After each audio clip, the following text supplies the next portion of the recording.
Alone, Striking Man stands amid the aftermath of battle, placing his hands on the ground. He calls out, asking if anyone has survived. However, despite using his noise detection magic for a long time, he finds no response. It becomes clear that he is the sole survivor of the clash. This man is the High Priest, the one who once united the demons and brought humanity to the brink of collapse. In the end, he was defeated only because a warrior from the demonic realm and the mages of the White Tower risked everything to stop him. Soon after, Edna Sol Laplace, the final dragon and a neutral observer who records history, arrives and confirms the High Priest's death. She meets the White Tower's master and delivers grave news. The demonic army has invaded the tower, resulting in heavy losses, widespread destruction, and the near-total loss of valuable research. However, she also shares a small hope. The Imperial forces arrived in time to rescue a few survivors, including the Master's disciples. Though on the verge of death, the Tower Master feels relieved. When asked if he regrets his choices, he firmly denies it, standing by those he guided. However, in his final moments, he quietly admits that while he was a great mage, he failed as a leader. If given another chance, he would choose to live differently, even if it meant being seen as selfish, just to protect his people. With that, the White Tower's master, Oscar Sage, passes away. Edna records his death, honoring the sacrifices made that day. The scene then shifts to a room in the White Tower, where a blue-haired mage is tending to a black-haired man. Suddenly, the man awakens in shock, knocking over a glass of water. Confused and disoriented, he soon realizes something impossible. He is Oscar Sage, and despite clearly remembering his death, he is somehow alive again. As he tries to understand the situation, an elder named Maxim storms in, furious at the sight of him awake. Tension rises as Maxim attempts to strike him, but Oscar instinctively casts a wind shield, suspecting danger. However, the spell collapses instantly, and in that moment, Oscar realizes a shocking truth. His magic has become incredibly weak. Elder Maxim notices Oscar's wind shield, and, instead of attacking, praises his effort. He decides to postpone any punishment regarding the misuse of research funds, allowing Oscar time to recover before leaving. Once he's gone, Frank, clearly shaken, questions Oscar's behavior. However, Oscar is more concerned about his condition. His mana circuits, capacity, and purity are all severely degraded, making him doubt if this is truly his body. When Oscar asks how long he has been unconscious, Frank reveals it has only been about a day, contradicting Oscar's expectation of months. Trying to understand the situation, Oscar asks about familiar names like Lloyd, Gilly, and Sasha, but Frank is confused by his tone and references. He explains that Lloyd betrayed the White Tower and joined the Red Tower, while Gilly fled after stealing a high-level spellbook. Even more shocking, Sasha is now the Tower Master, no longer a child, but a 25-year-old adult. Overwhelmed, Oscar looks outside and realizes the world has drastically changed. Advanced magic engineering has transformed the city, confirming that 20 years have passed since his death. He then pieces together the truth. He has reincarnated into the body of Oscar Krzyzyn, a 20-year-old, low-level mage from a fallen noble family. Reviewing the body's memories, Oscar learns that Krzyzyn had taken an illegal elixir to boost his mana, which led to his collapse. While the elixir did increase raw mana, it came at a deadly cost. Upon closer inspection, Oscar discovers traces of poison hidden within the mana itself. He concludes that the previous Oscar didn't die from a mana overload, but from deliberate poisoning, something far too sophisticated to target a mere level 1 mage. Realizing this, Oscar understands that someone orchestrated this from the shadows. Now given a second chance at life, he decides to live on his own terms. And as repayment for this body, he resolves to uncover the truth and take revenge for the one who was wronged. On the outskirts of Surin, inside a mansion, a worker reports to his boss that their shop has been completely destroyed from the inside by a White Tower mage. The attacker was specifically asking about the person who sold him the elixir. While they suspect it was Oscar, the boss finds it hard to believe. After all, a mere theory mage shouldn't be capable of defeating their men so easily. The underling expresses concern that the White Tower might launch an investigation, but the boss dismisses it. According to him, The person who supplied the elixir was wearing a white tower ring, making it appear as though the request came from one of their own. In his view, this provides enough cover to avoid suspicion. Unbeknownst to them, Oscar is already inside, silently listening. He finds the situation suspicious. No one would reveal their true identity so carelessly. By tracing the faint scent left in the elixir bottle, he has already concluded that far more people are involved in this scheme than he initially thought. Revealing himself, Oscar calmly confirms that he was the one who destroyed their shop and orders them to continue their earlier conversation. The boss lets out a heavy sigh, stating that he had considered letting Oscar go if he pretended to hear nothing. But now, he has no choice but to eliminate him. At his command, an underling draws his sword and rushes forward. This time, Oscar doesn't hold back. He casts Windbreaker, instantly killing the attacker. Even so, Oscar notes that his current power is still lacking, as the result isn't as overwhelming as he expected. Shocked by how easily his man was defeated, the shop owner immediately pulls out a firearm and shoots at Oscar. This catches Oscar's interest. He cannot detect any mana within the attack, yet it carries significant power. He begins to wonder what principle allows such force without magic. To the shop owner's disbelief, Oscar effortlessly stops the bullets midair and sends them back, knocking the man to the ground. As he approaches, Oscar calmly explains that he has already cast a sound-binding spell, ensuring that no one else in the building can hear or come to help. With the situation under control, Oscar begins his interrogation. Sitting down, he asks about the person who arranged the deal involving the elixir. The shop owner initially refuses to speak, prompting Oscar to apply pressure, using wind magic internally to create intense pain, forcing a response without unnecessary harm.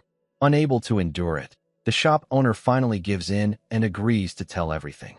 He explains that their patron provided both the elixir and payment, instructing them to sell it to Oscar at a low price. When asked about the patron's appearance, he admits that the individual wore a hood, hiding their face, but was clearly wearing a white tower ring, likely a deliberate attempt to mislead. However, one detail stands out. The patron carried a distinct scent, something fresh and mint-like. Oscar takes note of this, recognizing it as a valuable clue. Continuing the interrogation, Oscar asks how they plan to handle the aftermath of his death. The shop owner explains that the White Tower is currently preoccupied with withdrawing from the 4 major magic towers, making a proper investigation unlikely. This confuses Oscar, prompting him to demand further clarification. In response, the shop owner hands over documents detailing the situation. The records explain that the White Tower established a festival known as the Day of the White Knight, commemorating the death of the High Priest.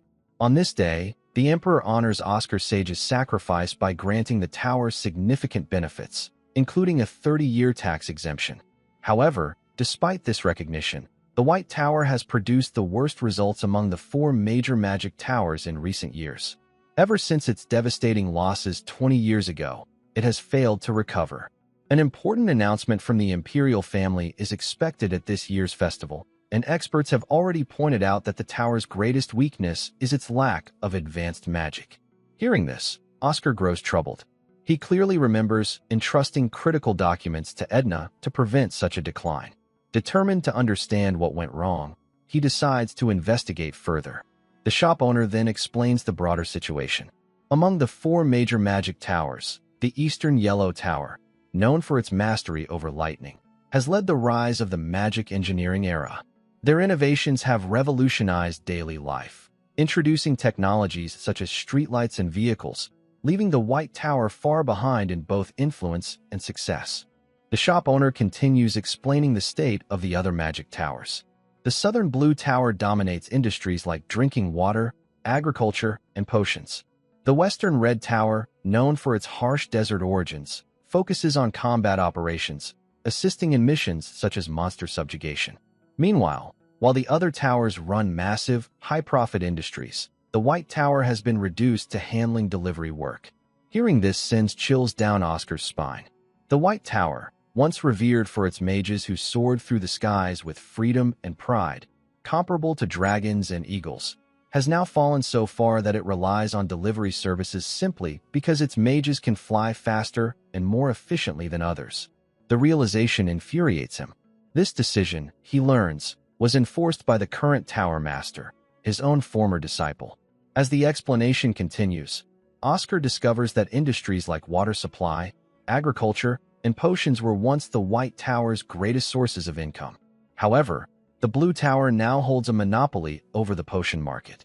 20 years ago, the White Tower led that field, but all their potion-making knowledge was lost when their research was destroyed. The shop owner further explains that the water business now involves selling purified drinking water at high prices and even providing artificial rain to drought-stricken regions. Oscar struggles to understand why people would pay so much for water when wells exist, but the shop owner clarifies that this trend is largely driven by wealthy elites. In short, the White Tower can no longer compete financially with the other towers. Their rivals operate on an entirely different scale, and with only 7 months remaining until the White Night Festival, this is effectively their last chance to prove their worth. Suddenly, the shop owner begins to collapse, overwhelmed by pain from his injuries. Oscar briefly considers saving him, but after reviewing the man's records and uncovering his numerous crimes, he decides otherwise and walks away. By dawn, Oscar returns to his room, exhausted from using only a few basic spells. Sitting down to rest, he attempts to use Wind Archive, the powerful magic that once made him the greatest mage in history. However, in his current condition, he cannot sustain it at all. Realizing his limitations, Oscar decides to first understand his body completely. He begins with a detailed magical scan while reviewing information about the previous owner of this body, Oscar Krzyzyn, the heir of Count Krzyzyn and the sole survivor of a devastating mansion fire. From a young age, he was recognized as a prodigy in the magic world. His talent was so extraordinary that multiple factions competed to recruit him. During his 6 years at the Empire Academy's magic faculty, he consistently achieved perfect scores and even published a groundbreaking thesis that solidified his reputation as a genius. However, despite all that brilliance, he was believed to suffer from mana deficiency syndrome. Without it, he would have undoubtedly become one of the greatest mages of his generation. Now, everything starts to make sense. The previous Oscar possessed unmatched theoretical understanding of magic, but lacked the ability to use it. Finally, the scan is complete, and what Oscar discovers shocks him to his core. The previous Oscar never had mana deficiency syndrome at all. His mana circuits had been deliberately sealed. Mana deficiency syndrome, just as the name suggests, is a condition in which a person cannot properly circulate or accumulate mana. Normally, a mage can install up to 20 physical circuits in addition to their core mana circuit, and the number of these circuits determines their overall level. However, for someone with this condition, the foundational system is incomplete, making it nearly impossible to progress beyond level 3, no matter how hard they train. But Oscar Krzyzyn's case is different. His circuits were not naturally defective. They had been deliberately sealed by someone. If the previous Oscar truly was a genius, then he must have already known this. With that thought in mind, Oscar heads to the library, searching for a diary or any clue that might reveal the truth. According to Frank, Oscar Krzyzyn had a pretty bad reputation as a mage. However, Oscar begins to suspect that this may have been nothing more than a carefully crafted persona. Perhaps, knowing that someone was targeting him, he intentionally acted like a reckless mage to lower suspicion. If that's true, then it also explains why he resorted to the illegal elixir. With no one he could trust, he had no choice but to try and break the seal on his own. Unlike him, however, Oscar believes he can succeed. He only needs to untangle the knot binding the circuits. While gathering books for research, Oscar comes across a text titled A Reinterpretation of Basic Magic, filled with detailed notes. As he flips through the pages, he notices sections that have been carefully marked and studied. The deeper he reads, the more he realizes something astonishing. Every theory and concept written inside is accurate.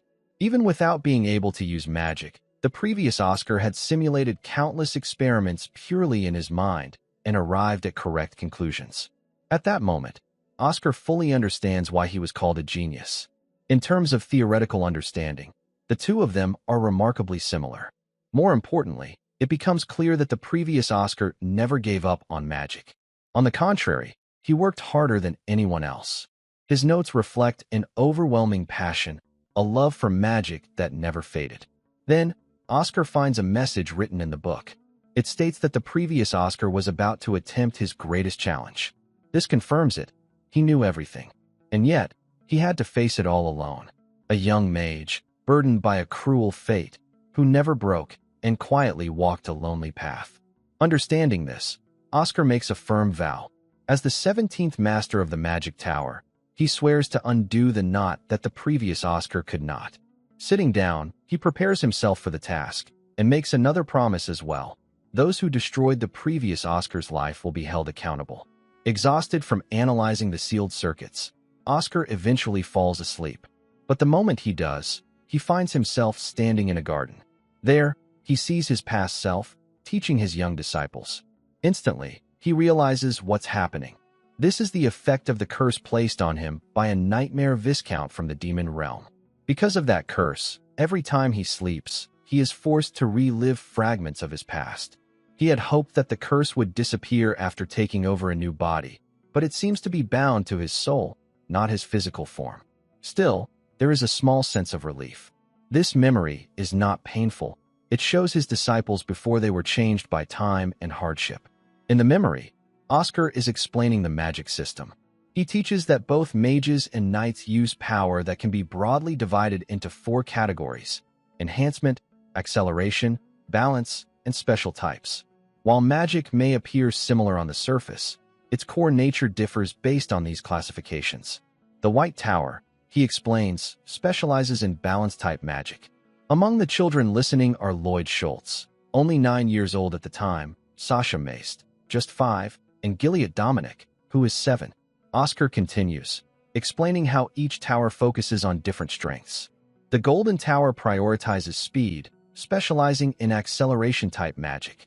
The Red Tower focuses on raw power, representing enhancement-type magic.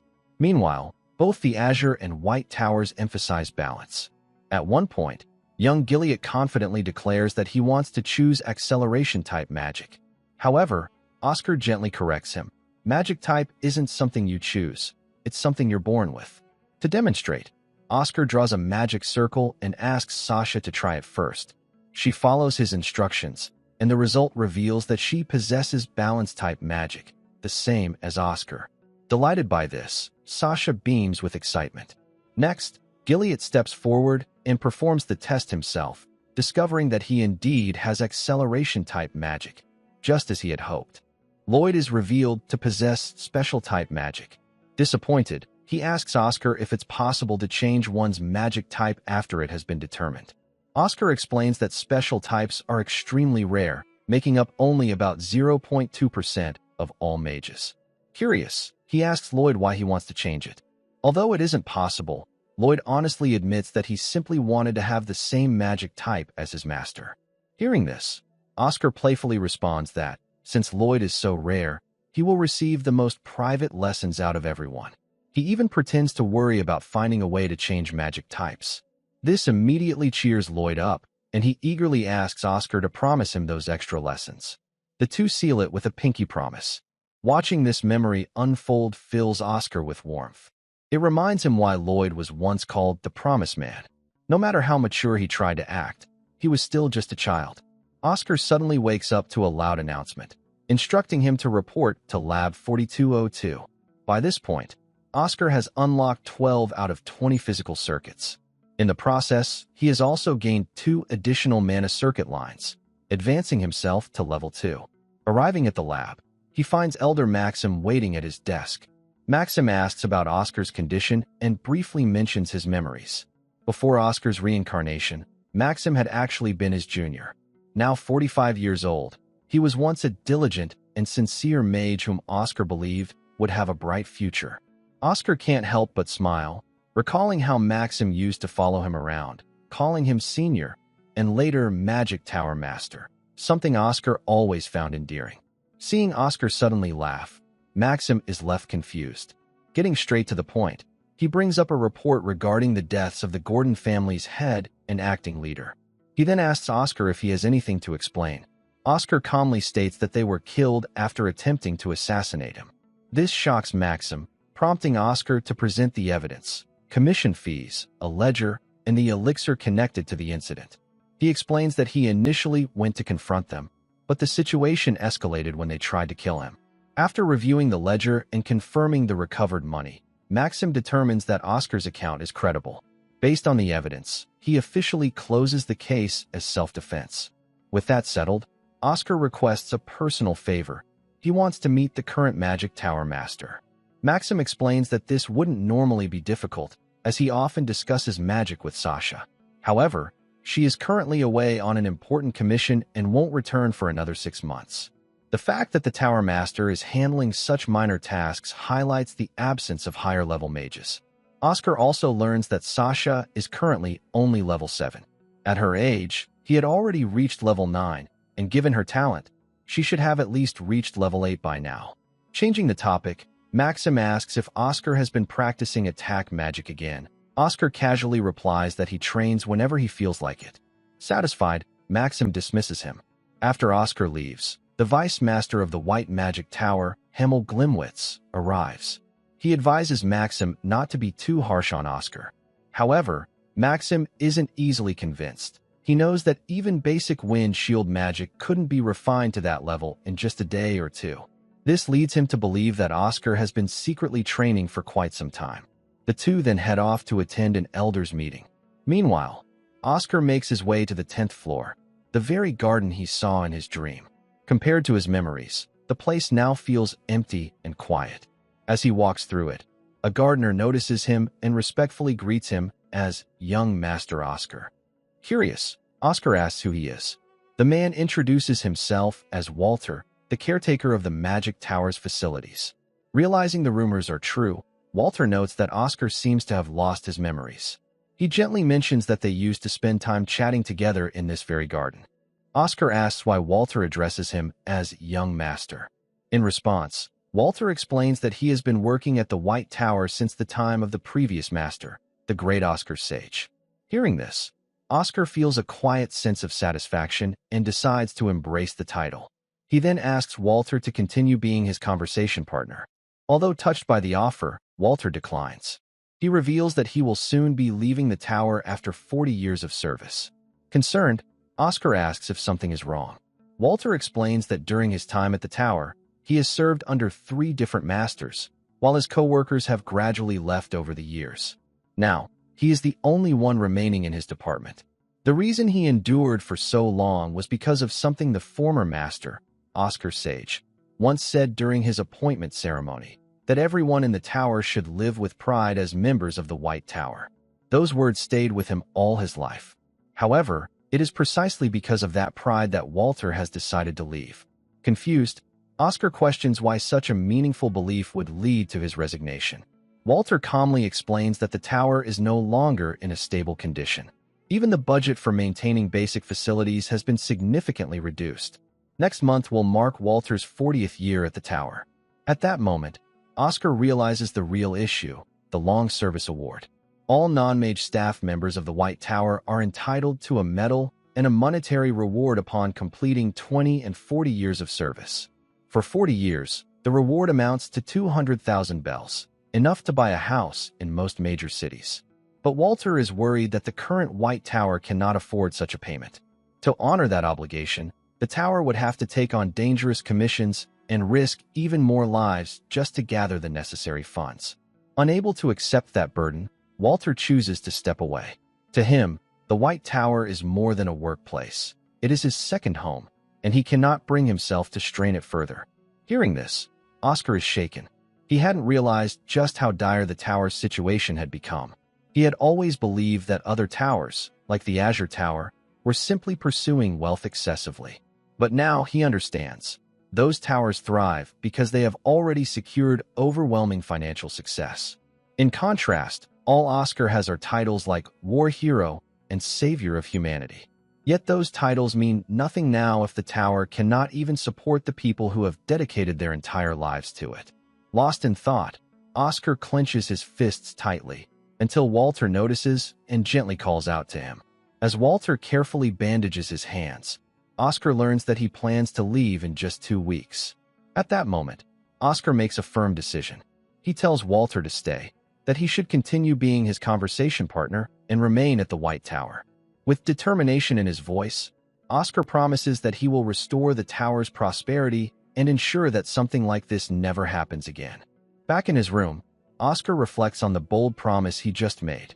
The problem is, he has no clear plan yet. The only options that come to mind are research, lectures, and commissions, but those either take too long to generate income or require a higher level of power than he currently possesses. At level 2, he simply doesn't have the luxury of time. What he needs is a business that can generate massive profit quickly. As he thinks it through, one idea stands out: potions. While going through a newspaper, he comes across a piece of information that immediately catches his attention. The scene then shifts to the Vice Tower Master's office, where the elders are gathered to discuss Oscar's embezzlement. Fidenlina, the elder in charge of finances, is furious and demands strict punishment. However, Elder Maxim argues that the situation is already under control, as Oscar has shown signs of remorse. This only angers her further. As the argument escalates, Fidenlina suggests placing Oscar into isolation training as punishment. The Vice Tower Master, observing the heated exchange, can't help but question how two elders nearing their 50s could argue like this. He steps in and firmly rejects the idea, stating that such training would be excessive. Instead, he proposes that Oscar repay 3 times the amount of the misused research funds. Even so, Fidenlina remains unsatisfied. The discussion then shifts to a far more pressing issue: the tower's financial crisis. With funds running dangerously low, a decision must be made soon. Fidenlina suggests selling the equipment from the potion production chamber, which would allow them to survive for another 3 months. Otherwise, the White Tower may be forced to shut down entirely. The Vice Tower Master immediately opposes this idea. He reminds them that the White Tower is a place for mages to study and share knowledge. Selling off their core infrastructure would be equivalent to sacrificing their future just to survive the present. Fidenlina coldly questions whether the White Tower even has a future left. They have waited 20 years for a miracle, and none has come. Even if a genius exists somewhere, she believes no one will come to save them. Just as the Vice Tower Master is about to respond, there's a knock on the door. Oscar enters and greets the elders before getting straight to the point. He proposes starting a business. This immediately irritates Fidenlina.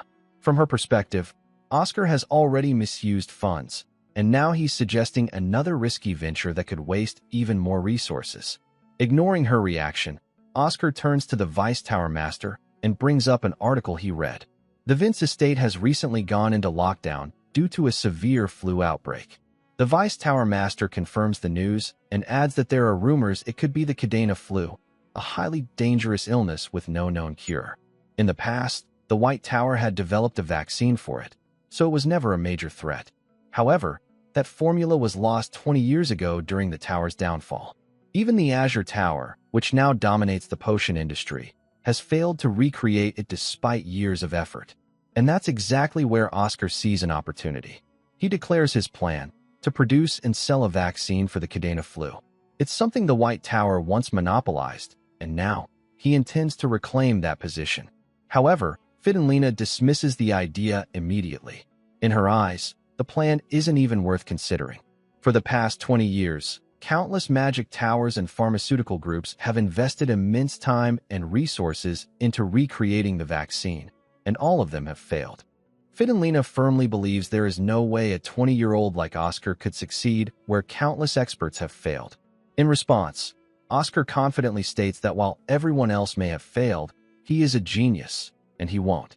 His bold claim only angers her further.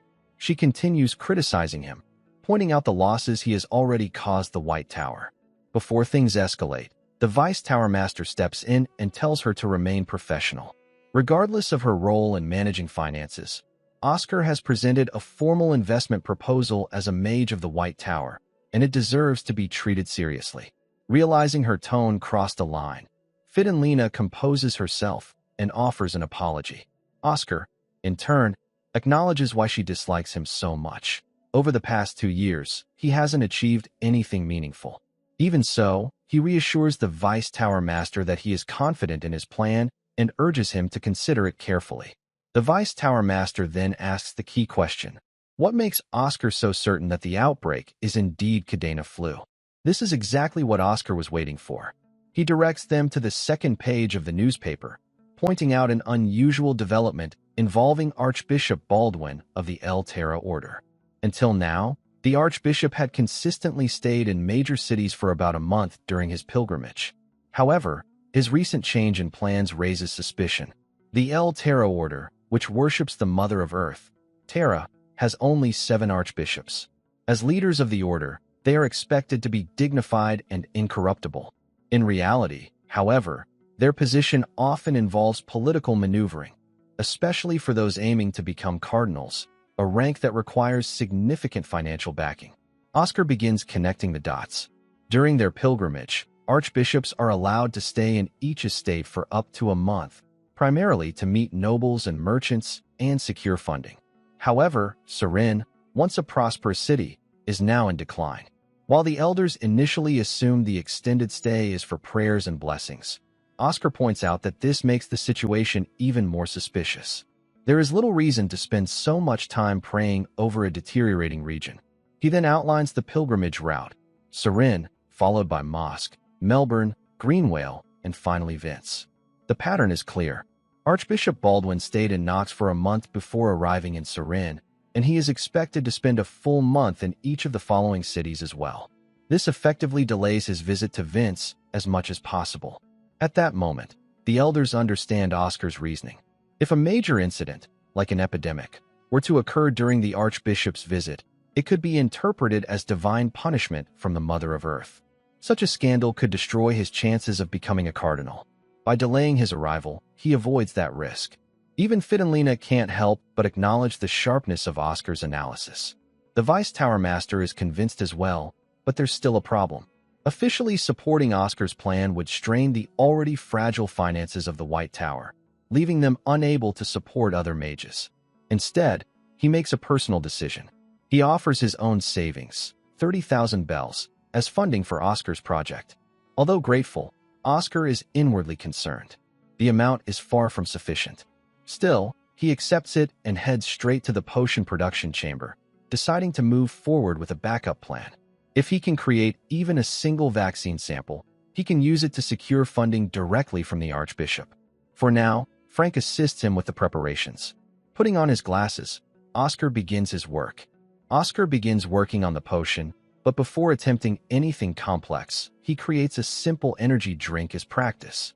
He had been worried about his skills in this new body, but the result proves that his concerns were unnecessary. Meanwhile, Frank gathers all the medicinal herbs Oscar requests. Exhausted from the task, he asks for something to drink and hands over the receipt. Without hesitation, Oscar gives him a fatigue recovery potion, even though it's quite expensive, and takes the receipt.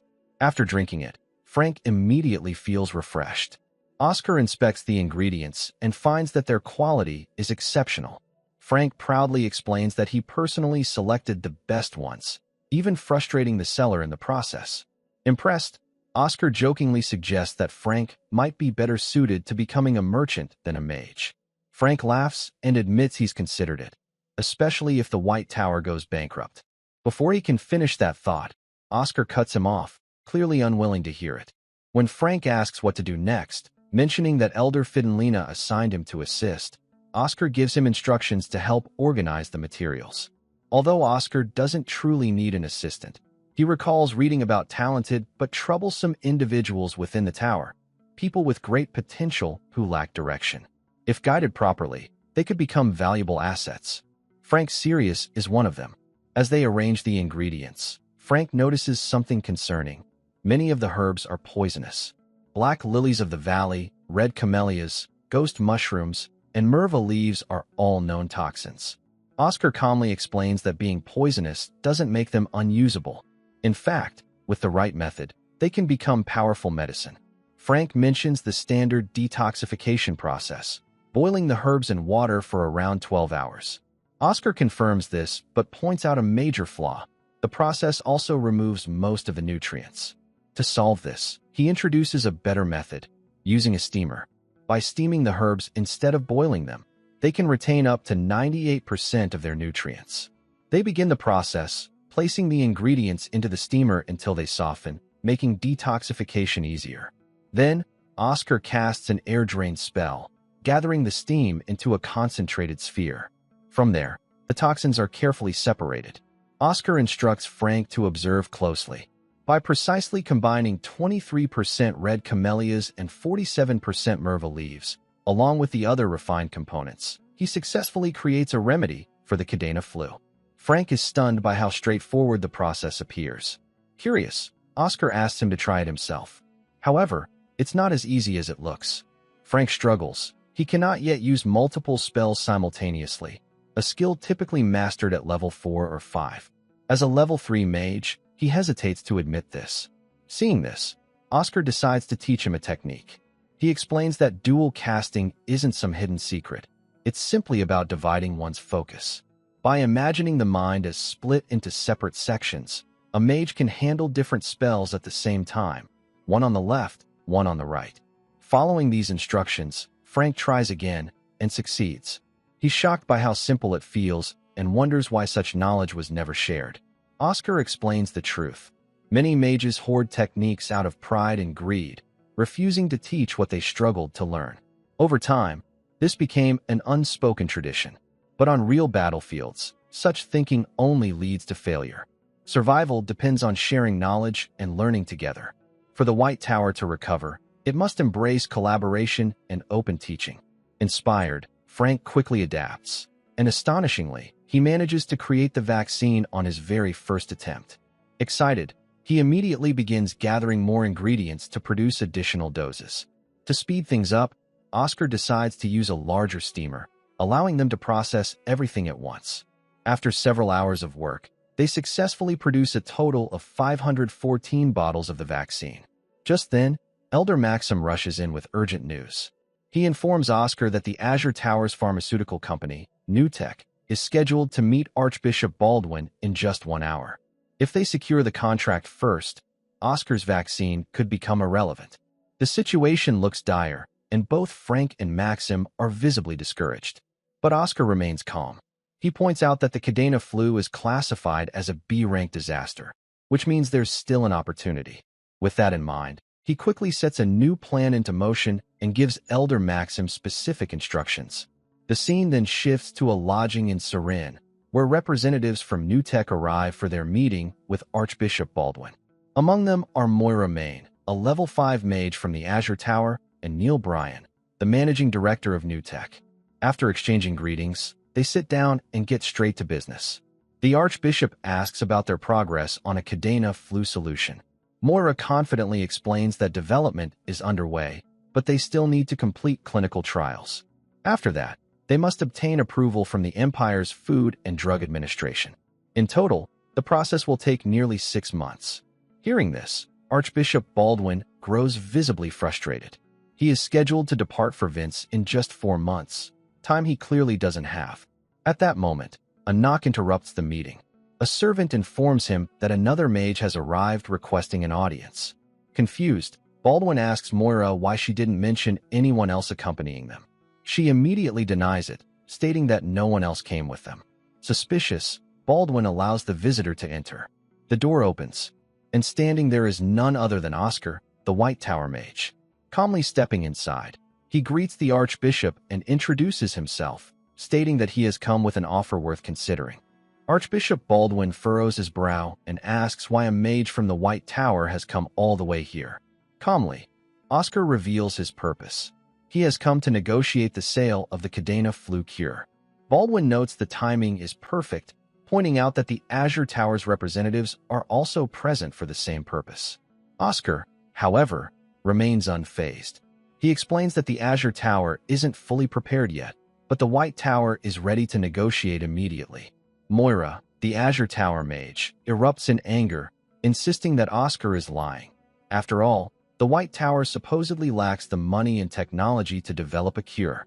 Baldwin, sensing her point, asks Oscar for proof. Without hesitation, Oscar presents a sample of the cure.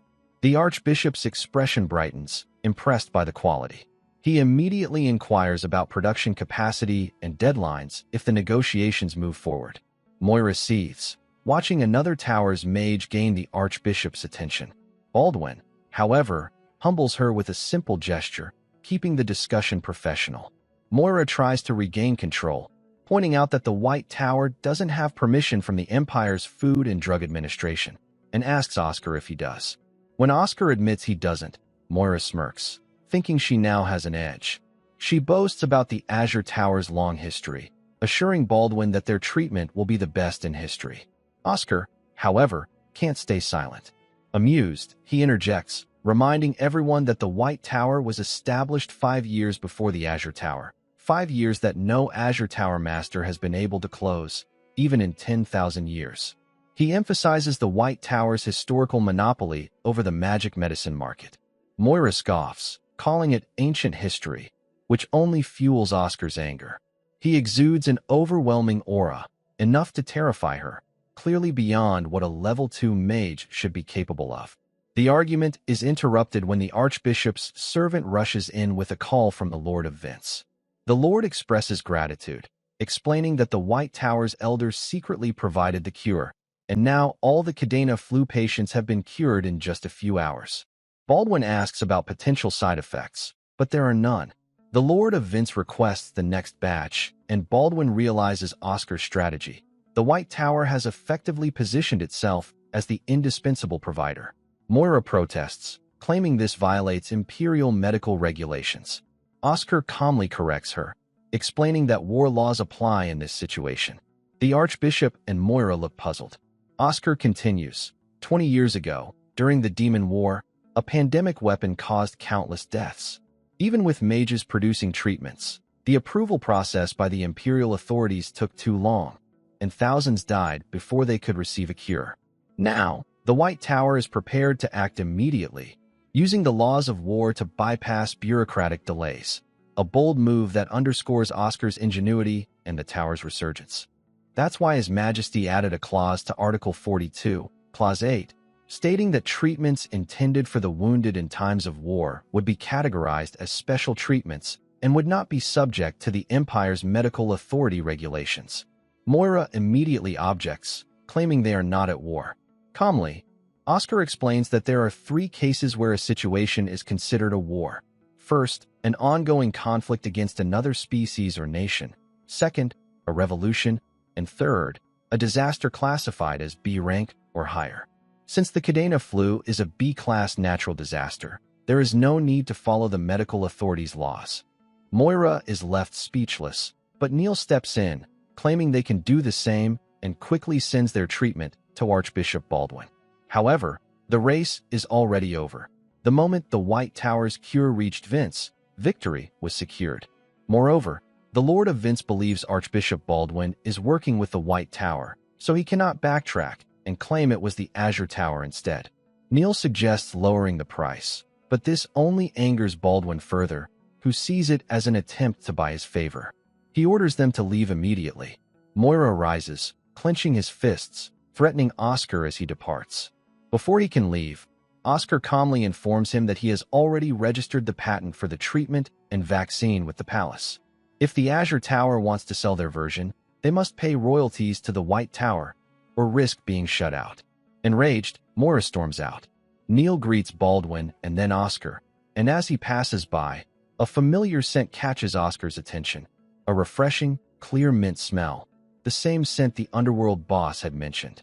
Recognizing it, Oscar chooses to remain silent for the moment. Baldwin invites Oscar to sit so they can discuss further details. The conversation turns to pricing. Baldwin reveals that the Azure Tower in Newtek had requested 2 million bells for their cure. Oscar smiles confidently and announces he will sell it for 5 million bells, surprising the Archbishop. A few hours later at the White Tower, Oscar hands a check for 10 million bells to Fidenlina, leaving her speechless. After a moment, she smiles and compliments him, saying she knew he could do it. The Vice Master also examines the check, bewildered at the amount, knowing Baldwin would never authorize such a sum. Oscar calmly explains that the extra money comes from advertising fees he added to the deal, showcasing his cunning and strategic foresight.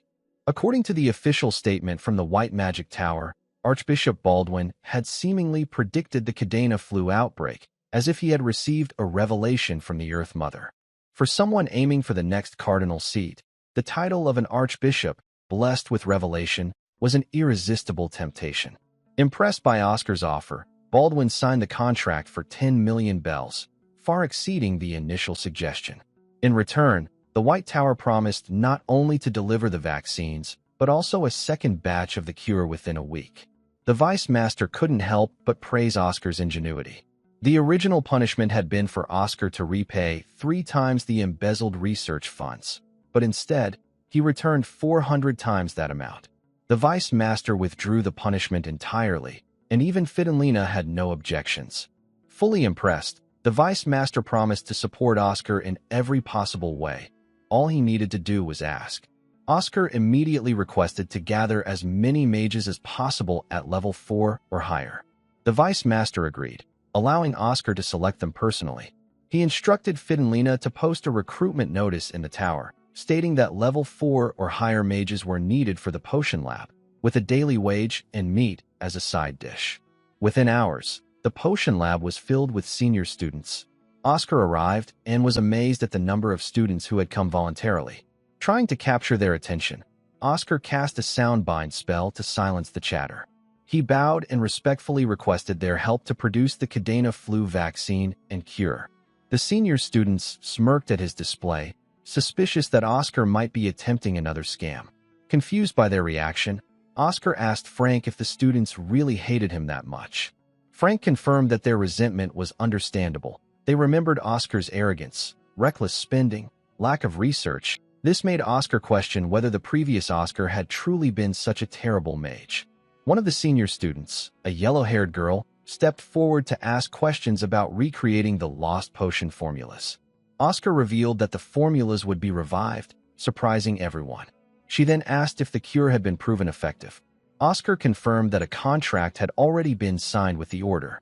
The girl hesitated and asked why Oscar would share such a valuable secret with them, considering the risk of leaks to other towers. Oscar candidly admitted that he didn't understand why senior students continued to stay at the White Tower despite their talents. Angered by his attitude, she declared that she and the others had wasted their time and began to leave. Oscar called out to her, claiming he knew the sacrifices she had made for the White Tower. The girl froze and turned around. Her name was Rena, a 25-year-old mage whose talent and leadership had drawn attention from the Red Tower and various corporations, all of whom she had refused. Oscar also knew about Herrick Dryan, a 26-year-old level 5 mage whom the Imperial Palace had offered a position as a royal battle mage, but he declined. Similarly, Deckard Line, another 26-year-old level 5 mage, had rejected multiple offers to become an instructor at the Imperial Academy. Rena and her peers were the backbone of the White Tower, and Oscar now understood the level of dedication and talent he had at his disposal. Level 4 mage Sepia Rose, 23 years old, had also been sought out by the Yellow Tower for her creative alchemy skills, but she turned them down. Not only the students Oscar named, but all the senior mages in the White Tower had received similar offers, and none of them accepted. Oscar reflected on himself, admitting that if he had received such offers, he wasn't sure he could have turned them down. Rena and the other students realized that the elders already knew about all the offers but had chosen to pretend otherwise, so as not to burden them. Oscar reminded them that the White Tower was enduring its coldest winter in history. Even though they could have left for somewhere warmer, they chose to stay, and that's why he trusted them completely. Then, with a show of exaggerated sadness, Oscar pretended that if the seniors wouldn't help, he would have no choice but to make the potion only with Frank. To make it more convincing, he began brewing the potion himself while instructing Frank to follow along, acting as though no one else would come to assist. Wearing his glasses and looking forlorn, he captured the attention of the senior students. Rena coughed, adjusted her glasses, and started helping, which encouraged others to join in. Frank was amazed, realizing just how persuasive Oscar could be with his words. A week later, Oscar went to the 10th floor to read the newspaper while waiting for the Vice Master to bring back Walter. The news had spread exactly as planned by Oscar and Archbishop Baldwin. Frank came running, informing Oscar that pre-orders for the vaccine were flooding in from all over the country. The sales could make them a fortune, though the hype would fade once the outbreak ended. No worries. though. Oscar had healing potions ready, which were always in demand. Frank excitedly asked if they were the legendary Tear of the Stars potion, but Oscar explained they would only sell low and mid-grade potions for now. Tear of the Stars was the tower's most famous potion, said to even have the power to revive the dead. Releasing it now would risk the Azure Tower trying to steal the formula, but for now, the Archbishop was acting as their shield. Oscar focused on strengthening the White Tower first. He instructed Frank to gather ingredients for the Tear of the Stars, naming 2 herbs, but Frank stopped him, noting that even these 2 were difficult to find now. Oscar was shocked. During his time, these herbs were a specialty of Serin, but they had disappeared over the ages. Determined to see for himself, he dragged Frank along. The carriage could not take them deeper into the region, so they walked 10 miles. Eventually, they spotted a cabin. Knocking on the door, they were greeted by an old man, who asked if they had walked all the way there. Frank confirmed, explaining that the carriage could only take them to the start of the trail. Just then, a few cars arrived, with people asking the old man to sell his land immediately. Businessman Dever Paywall arrives at the herb farm and immediately asks Ivan if he is ready to sell his land.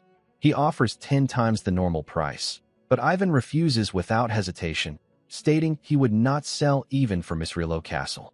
In response, Dever warns that the factories he plans to build will eventually make the land worthless. Ivan stands his ground, declaring that as long as he is alive, no construction permits will ever be approved. Before leaving, Dever deliberately steps on the herbs, treating it as his so-called payment for the visit. From a distance, Oscar and Frank observe the exchange, confused about the situation. Back in his car, Dever's subordinate informs him that the 2 young men are White Tower mages who recently earned a large sum from a vaccine. This information unsettles Dever, as Ivan could rely on their support and hold out for years.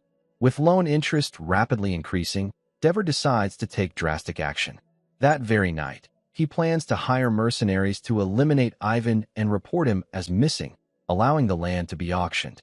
Although his subordinate is concerned about provoking the 4 major magic towers, Dever dismisses the risk, claiming the White Tower is already in decline.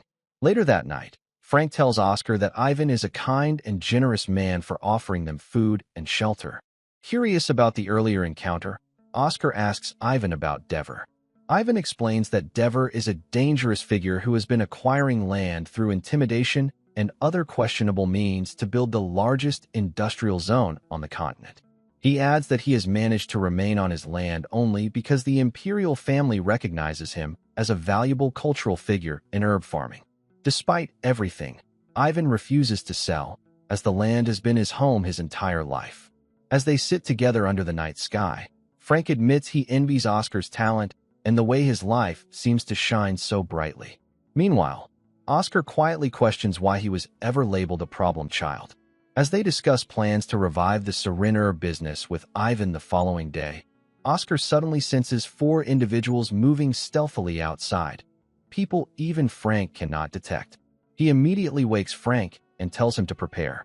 Outside, the Gunman Jack gang, a group of notorious northern mercenaries with bounties on their heads, approaches the house. One member, Max, slips inside, assuming it will be an easy task after spotting no visible mages. However, Oscar ambushes him from the shadows and strikes with Wind Bullet, a spell described in his own research that uses wind magic to replicate the force of a firearm. The attack is far more powerful than Oscar anticipated. The rest of the gang is shaken and demands to know what happened to Max. Oscar calmly responds that Max will not be returning. Their leader remains composed and attempts to negotiate, asking Oscar to reveal Ivan's location in exchange for leaving peacefully. Recognizing their experience and discipline, Oscar refuses to let them go.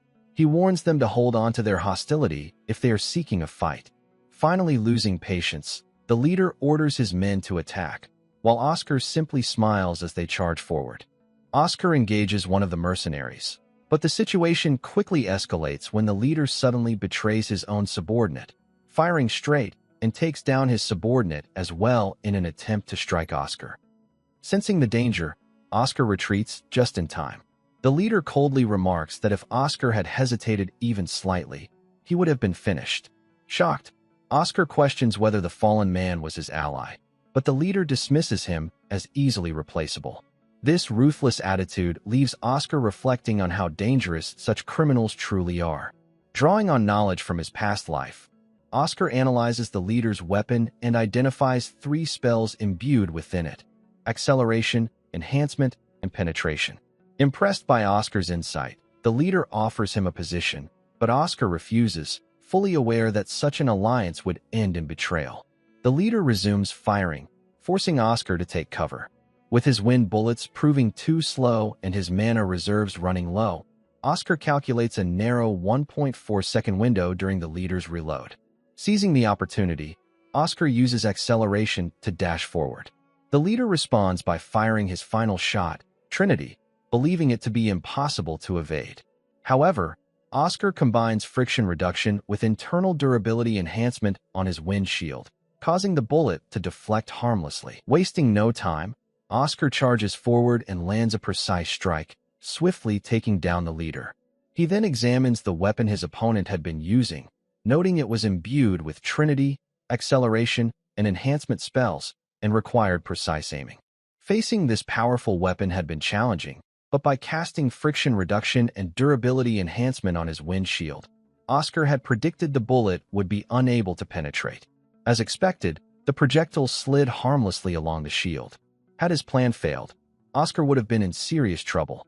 Taking note of the encounter, Oscar resolves to study modern weapons more closely in the future. The first presence he sensed consisted of 4 attackers in total, and he has already defeated 3 of them. Concerned for Frank's safety, he immediately moves to regroup. At the same time, Frank and Ivan are fleeing.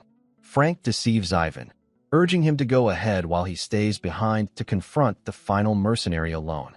The 4th mercenary soon appears, mocking Frank's attempt to protect Ivan and expressing curiosity about the magic towers. Frank launches an attack, but the mercenary easily blocks it and strikes back, landing what should have been a fatal blow. Confident in his victory, the mercenary begins to laugh, only to realize that Frank remains unharmed. This unexpected resilience gives Frank the opening he needs to counterattack and defeat the mercenary. In that moment, it is revealed that Frank possesses a unique constitution that allows him to withstand otherwise lethal damage. Oscar watches from the shadows as Frank battles the remaining mercenaries, clearly impressed by his performance. Drawing on the knowledge from his past life as the legendary Magic Tower Master, Oscar realizes that Frank possesses an extremely rare ability known as the God of Wind. This power allows him to transform parts of his body into wind, rendering ordinary physical attacks ineffective. Oscar notes that such an ability can only be countered with advanced magic or sword chi, something he had previously only encountered in ancient records about the 7th Magic Tower Master. He had no idea Frank possessed such a gift. Stepping forward, Oscar praises Frank for his efforts. However, Frank suddenly remembers Ivan and panics, calling out for him. As they regroup, Oscar quietly considers that, with proper training, Frank could become as powerful as dozens of high-ranking mages combined. Once reunited, Ivan expresses his deep gratitude, admitting he would not have survived the night without their help. Oscar acknowledges that he failed to stop one of the swordsmen and admits the situation could have ended badly without Frank's support. Ivan then warns them that Dever is unlikely to give up after a single failed attempt. When Frank asks why Dever is so determined to acquire the land, Ivan explains that it is the most fertile land in all of Surin. However, he also reveals that over the past 20 years, its fertility has been declining due to Western factories dumping waste into the Balf River. If more factories are built nearby, resisting will eventually become meaningless.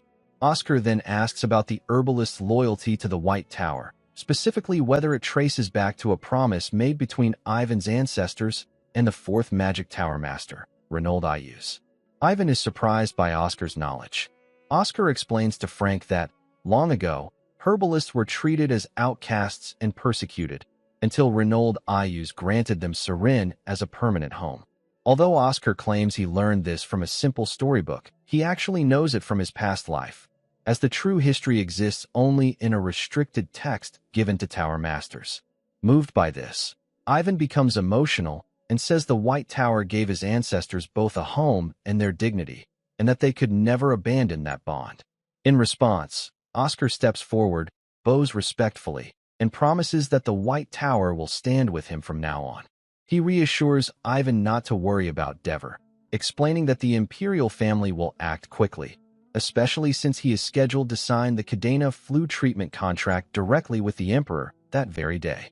The scene then shifts to Dever's office, where he is angrily shouting at his subordinate when the door is suddenly forced open. Senior Superintendent Walker of the Imperial Ministry of Home Affairs enters and arrests Dever on the spot, charging him with attempted murder, blackmail, illegal property acquisition, and damage to a protected cultural asset.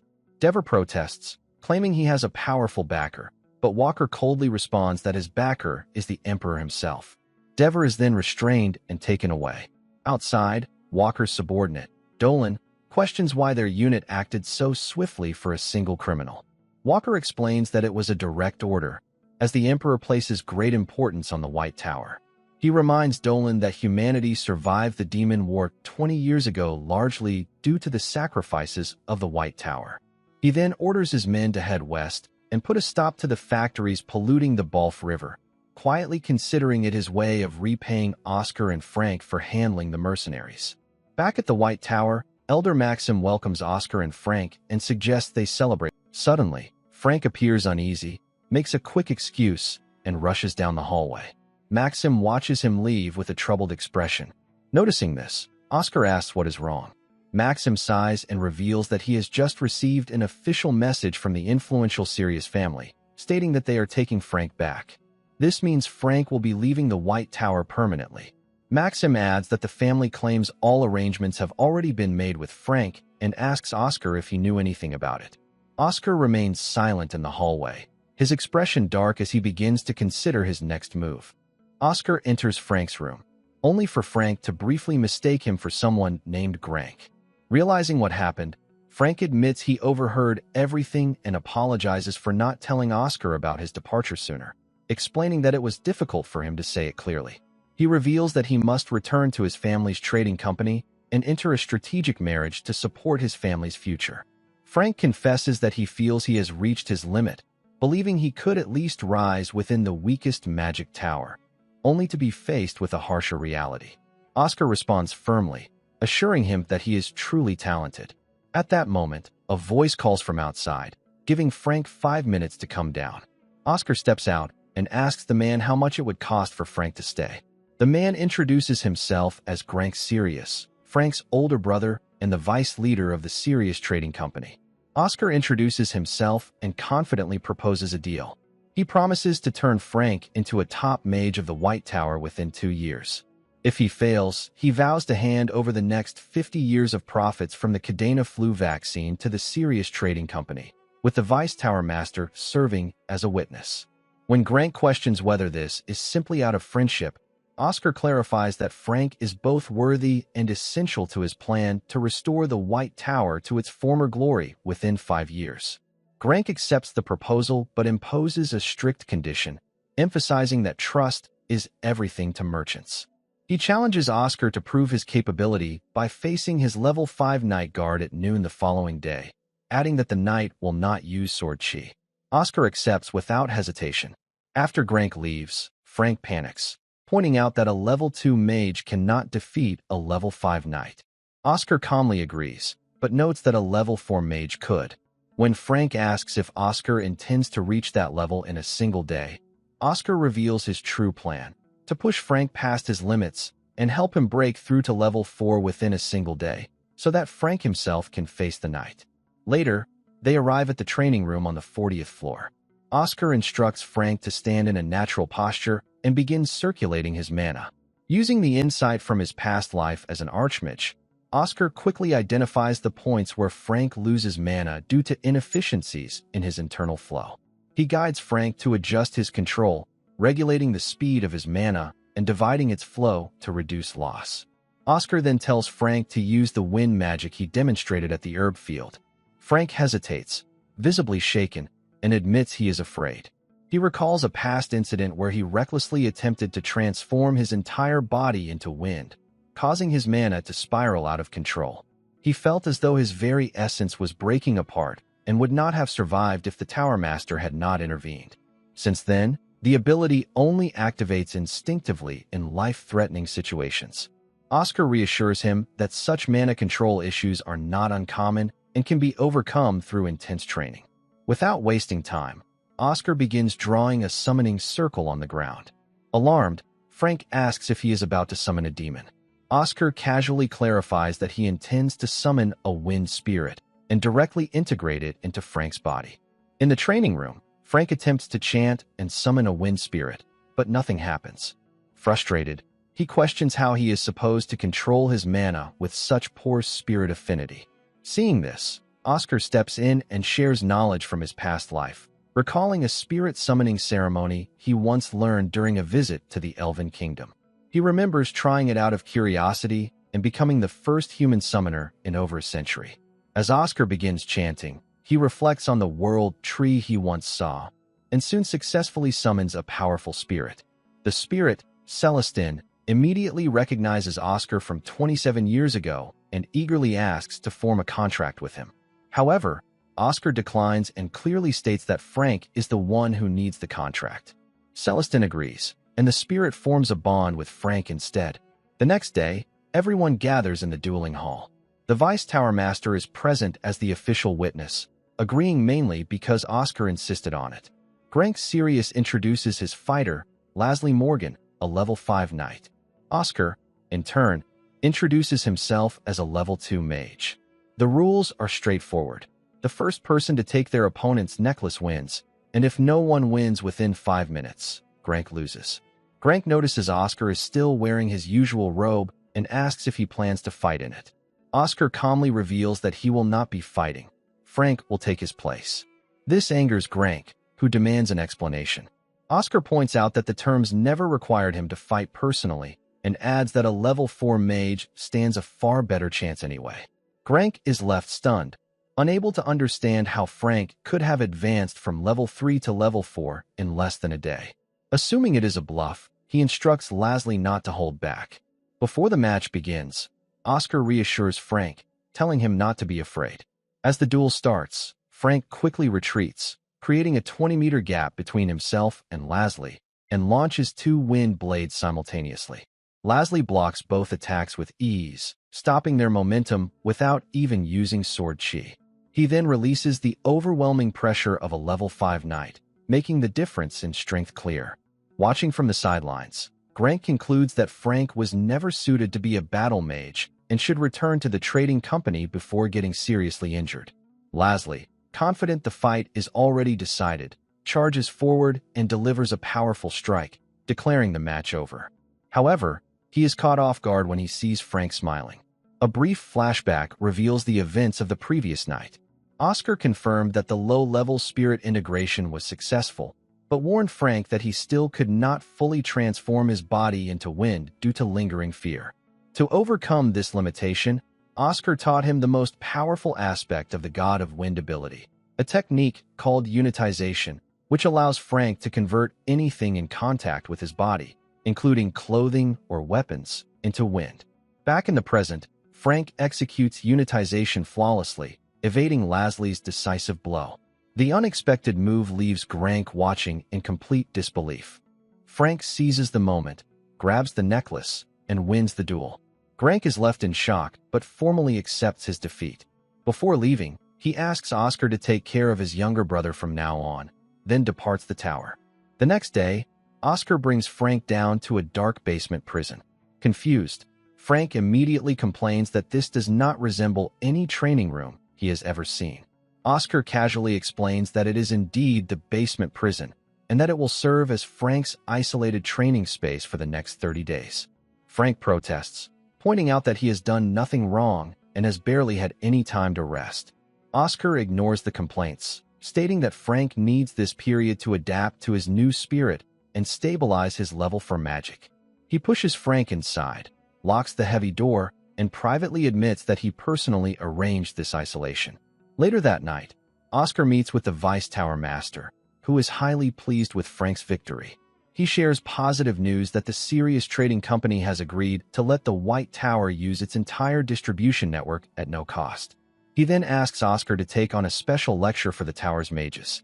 Drawing on his past life experience and sharp intuition, Oscar quickly realizes that the White Tower needs to grow stronger in a short amount of time. The Vice Tower Master confirms this, revealing that the Emperor is secretly planning to revive Mage Night, a major gathering where mages from all towers come together. He expresses concern that the ambitious Black Tower may use this opportunity to challenge the White Tower. Oscar confidently accepts the responsibility. As he walks through the campus afterward, Oscar reflects on the spirit summoning ceremony. When he summoned Celestine, the spirit was initially angered at being called only to form a contract with someone else.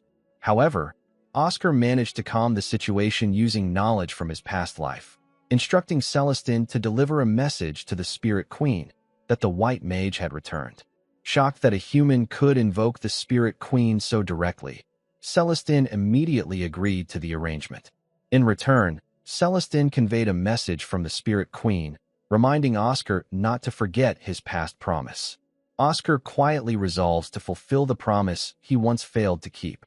Back in the present, 32 low-level mages gather in the main building for Oscar's lecture, titled Reinterpretation of Basic Magic. One noble student, Damien Proud, openly criticizes the session, complaining that the tower is wasting time and resources on such a basic topic. Suddenly, the entire room falls silent. Oscar steps onto the podium, having already cast a sound-binding spell that suppresses all noise within the room. He introduces himself as Oscar Crushen, a level 2 mage, which shocks the students, who cannot believe someone of such a low rank is leading the class.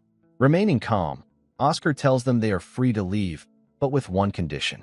They have 10 minutes to break his silent spell and clearly state that they do not wish to attend his lecture.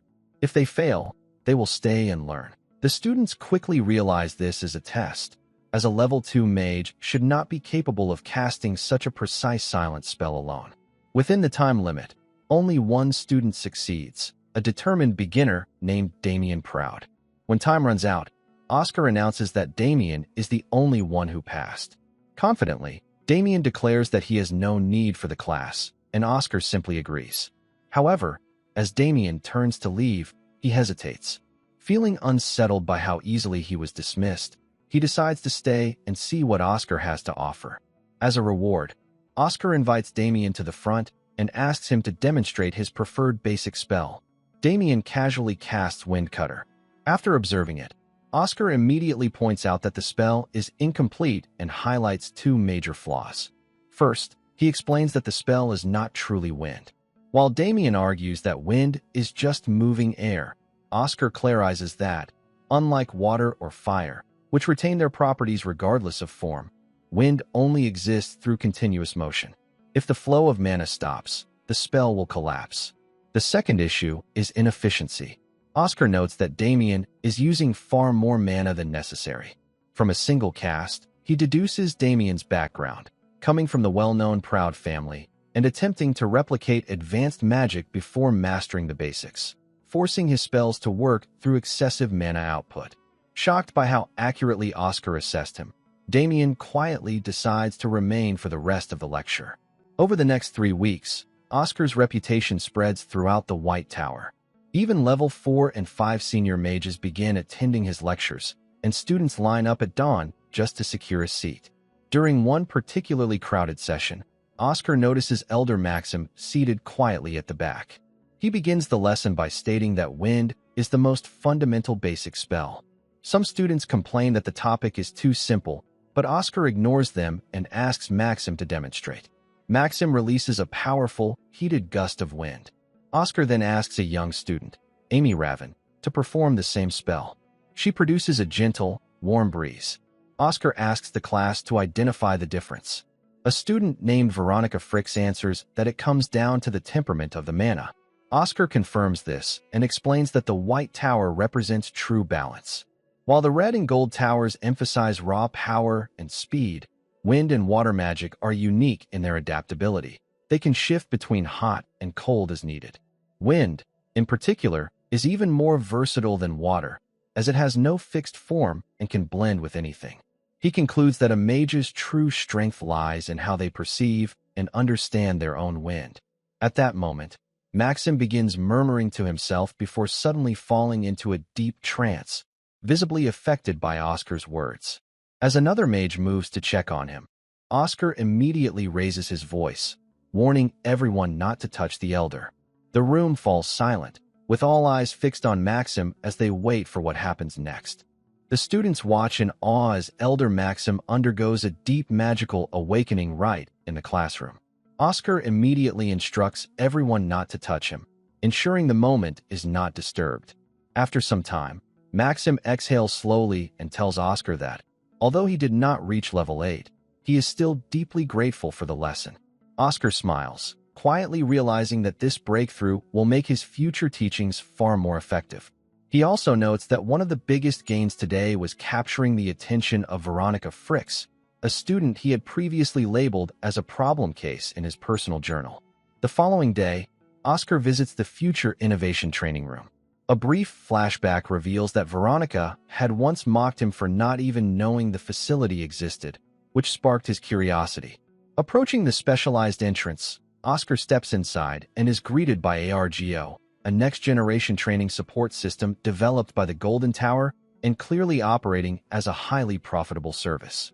Skipping the registration process, Oscar enters as an unknown user. He selects Level 1, where ARGO instructs him to destroy 3 floating targets using either physical or magical attacks, with a warning to avoid wide-area spells. Oscar clears the stage instantly and requests to jump directly to Level 100. ARGO issues a serious warning. Beyond Level 80, the targets become smaller, significantly faster, and begin actively pursuing the user. Additionally, taking 10 hits will end the session. Ignoring the warning, Oscar proceeds. Facing 1,000 hostile targets, he carefully manages his mana. Drawing on his past life combat experience, he refines his wind cutter into smaller, sharper blades, maximizing precision while minimizing waste. He successfully clears the entire stage but collapses to the floor, exhausted. In that moment, he realizes that the standards expected of modern mages are far higher than they were in his era. Shortly afterward, Veronica enters the room to train. Oscar greets her by casually quoting a phrase from his past life as Oscar's sage, stating that a healthy body leads to healthy mana. Veronica is visibly confused, wondering why he is suddenly quoting a legendary figure and behaving so differently. She instructs ARGO to begin her session at level 50 as a warm-up and checks the current rankings. The leaderboard shows first place held by an unknown user who cleared level 100 in 9 minutes and 57 seconds. Second place belongs to Killian Rockwood at 14 minutes and 2 seconds, while Veronica herself ranks third at 14 minutes and 55 seconds. When she asks ARGO to reveal the identity of the top player, the system refuses due to privacy restrictions. Veronica begins to suspect that Oscar is the one behind the record. Later, Oscar meets with Elder Maxim, who informs him that market merchants are refusing to purchase the White Tower's potions out of fear of the Azure Tower. In response, Oscar decides to bypass the merchants entirely. Instead, he approaches the White Tower's delivery group, known as the Wind Riders, who regularly interact with citizens to gather signatures. Oscar devises a new strategy, direct, door-to-door distribution. He plans to rebrand the recovery potions into everyday health tonics tailored for different age groups and needs. A few days later, one of the Wind Riders visits an elderly man named Graham. As Graham mentions feeling fatigued and lacking energy, the rider offers him the White Tower's latest product, a specialized health tonic called 50. He explains that the formula is designed specifically for seniors, helping to strengthen immunity and improve overall energy. To build trust, the rider mentions that another local, Old Man Millera, has already returned to hiking thanks to the tonic, and adds that it was developed by the talented mage Oscar Crushen. Graham is hesitant at first, recalling past disappointments with unreliable products such as the Blue Tower's Nutrition Bomb and Nutec's Strong Tonic. In response, the rider presents a special offer available only to Serin residents, a 50% discount, reducing the price to 799 bells for a 1-year subscription, along with an interest-free monthly payment plan and the first bottle provided at no cost. Curious, Graham drinks the free bottle and immediately feels a noticeable lightness in his body. Back at the White Tower, a concerned mage rushes in with news that the Azure Tower has launched a 50% discount on its potions, clearly attempting to dominate the market. Oscar remains calm, pointing out that such aggressive pricing can only be sustained for a limited time. When another mage suggests bundling recovery potions with the Cadena flu cure to compete, Oscar firmly rejects the idea, knowing it could be misinterpreted as exploiting a medical need. Instead, Oscar unveils a new strategy. He plans to convert their stock of mid-level potions into a rebranded Zero Tonic series, introduce family bundle discounts to improve accessibility.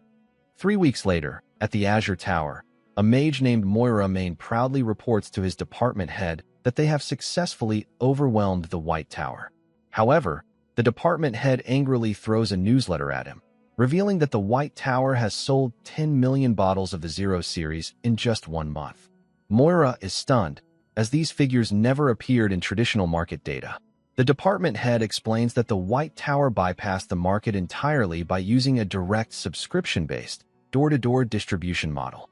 He further reveals that Oscar released a public statement claiming the discounted pricing would remain permanent, framing it as a response to the Azure Tower's campaign, while actually concealing the product's true base value. With their strategy undermined, the department head, now furious, assigns Moira to long-term accountability for the losses. Meanwhile, far to the east in the Yin dynasty, villagers from the Nine Dragon sect struggle against a powerful monster. A hooded figure suddenly appears and swiftly defeats it using innate magic. A man named Zhang Chun greets the figure, who is revealed to be Shasha Maist, the master of the White Tower. Zhang Chun hands her a recent newsletter from the Empire. Expecting the worst after being away for 2 months, Shasha hesitates to read it, fearing her tower may have collapsed financially. Instead, she discovers the overwhelming success of the delivery and tonic businesses. Shocked, she questions whether the results are even real, admitting that she never expected the delivery system to succeed, as she originally had a completely different purpose for creating it. Confused by the rapid changes, Shasha instructs Zhang Chun to send her commission fee to the Imperial Bank. Without delay, she departs, determined to return and see the transformation of the White Tower with her own eyes. Lena tries to compliment Oscar, but her words confuse him. She then explains that she never imagined they would be involved in such a magical situation. Thanks to Oscar's interview, the White Tower has received a strong response from selling recovery potions. Not only Surin, but other cities are also requesting the distribution of these medicines. Since things are going well, Lena attempts to contact the military side as well, but they continue their deal with the Blue Tower. Oscar wonders why Lena keeps reporting everything to him and tells her that she does not need to report anymore. Lena explains that she reports to him because she believes he is essentially the head of potion production. After hearing his instructions, she asks about performance reports, so Oscar tells her to report once a month instead. This makes Lena jokingly ask if he is trying to hand over all the work to her while he relaxes. Oscar becomes confused, as he is actually quite busy himself. They have already stocked up the warehouse, and now it is time to strengthen their foundation. For example, they need to restore lost magical reference books. Oscar could easily recreate them, but doing so might raise suspicion. Instead, he plans to publish the work under a mage who has status, fame, and experience in theoretical magic. The scene then shifts to another professor who finally comes out of his room after a long time. Elder Maxim and Fidenlina notice him. He is also an elder of the White Mage Tower and a theoretical mage named Schweinkoch. He speaks about his research, which has not been going well, even after 3 months of work. Schwein is growing anxious about achieving the results needed to complete his research. It has already been 7 years, and he has still not succeeded. Elder Maxim suggests that he take Oscar as an assistant, but Schwein immediately refuses. He insists that someone at level 1 could not possibly understand such advanced concepts. Fidenlina corrects him, saying that Oscar is now level 2, but Schwein mocks Oscar. This prompts her to defend him, saying that he has worked very hard. Schwein is surprised, as she used to dislike Oscar for wasting large amounts of money without results. Elder Maxim then informs Schwein about Oscar's recent achievements. When he mentions the improvements in the White Tower, Schwein observes that everyone seems to be doing much better and jokingly asks if the tower has won the lottery. Maxim explains that it is all due to Oscar finally showing his true potential. In short, they tell Schwein how Oscar has somehow mastered alchemy. Both Fidenlina and Maxim praise his clear explanations and his talent for business. Seeing how highly they speak of Oscar, Schwein stops them and tells them to calm down. He agrees to meet Oscar but warns them not to expect much. He believes it is impossible for a level 2 mage to excel in advanced theory. In his view, no matter how talented someone is, there are limits to what a level 2 mage can understand. This is especially true because the current research is based on the work of a legendary genius, the great mage Oscar. Schwein's goal is to restore that unique magic. Finally, Schwein calls for Oscar, introduces himself, and explains the project that has been stalled for years. Hearing this, Oscar realizes that he has found exactly the person he was looking for. However, before accepting him as an assistant, Schwein decides to test his ability. He gives Oscar 50 minutes to solve a set of problems. Oscar goes along with the situation happily, knowing that even if he reveals hidden knowledge, no one will question him. As he begins solving the problems, he realizes that the questions are meant for 5th or 6th level mages to identify basic errors. Just by looking at them, Oscar concludes that Schwein's research is already partly complete and that he is either performing final validation or calculating mana values. Schwein notices that Oscar has already reached the last page. This makes him think that Oscar's pride might be hurt, and that he is simply writing random answers without understanding the problems.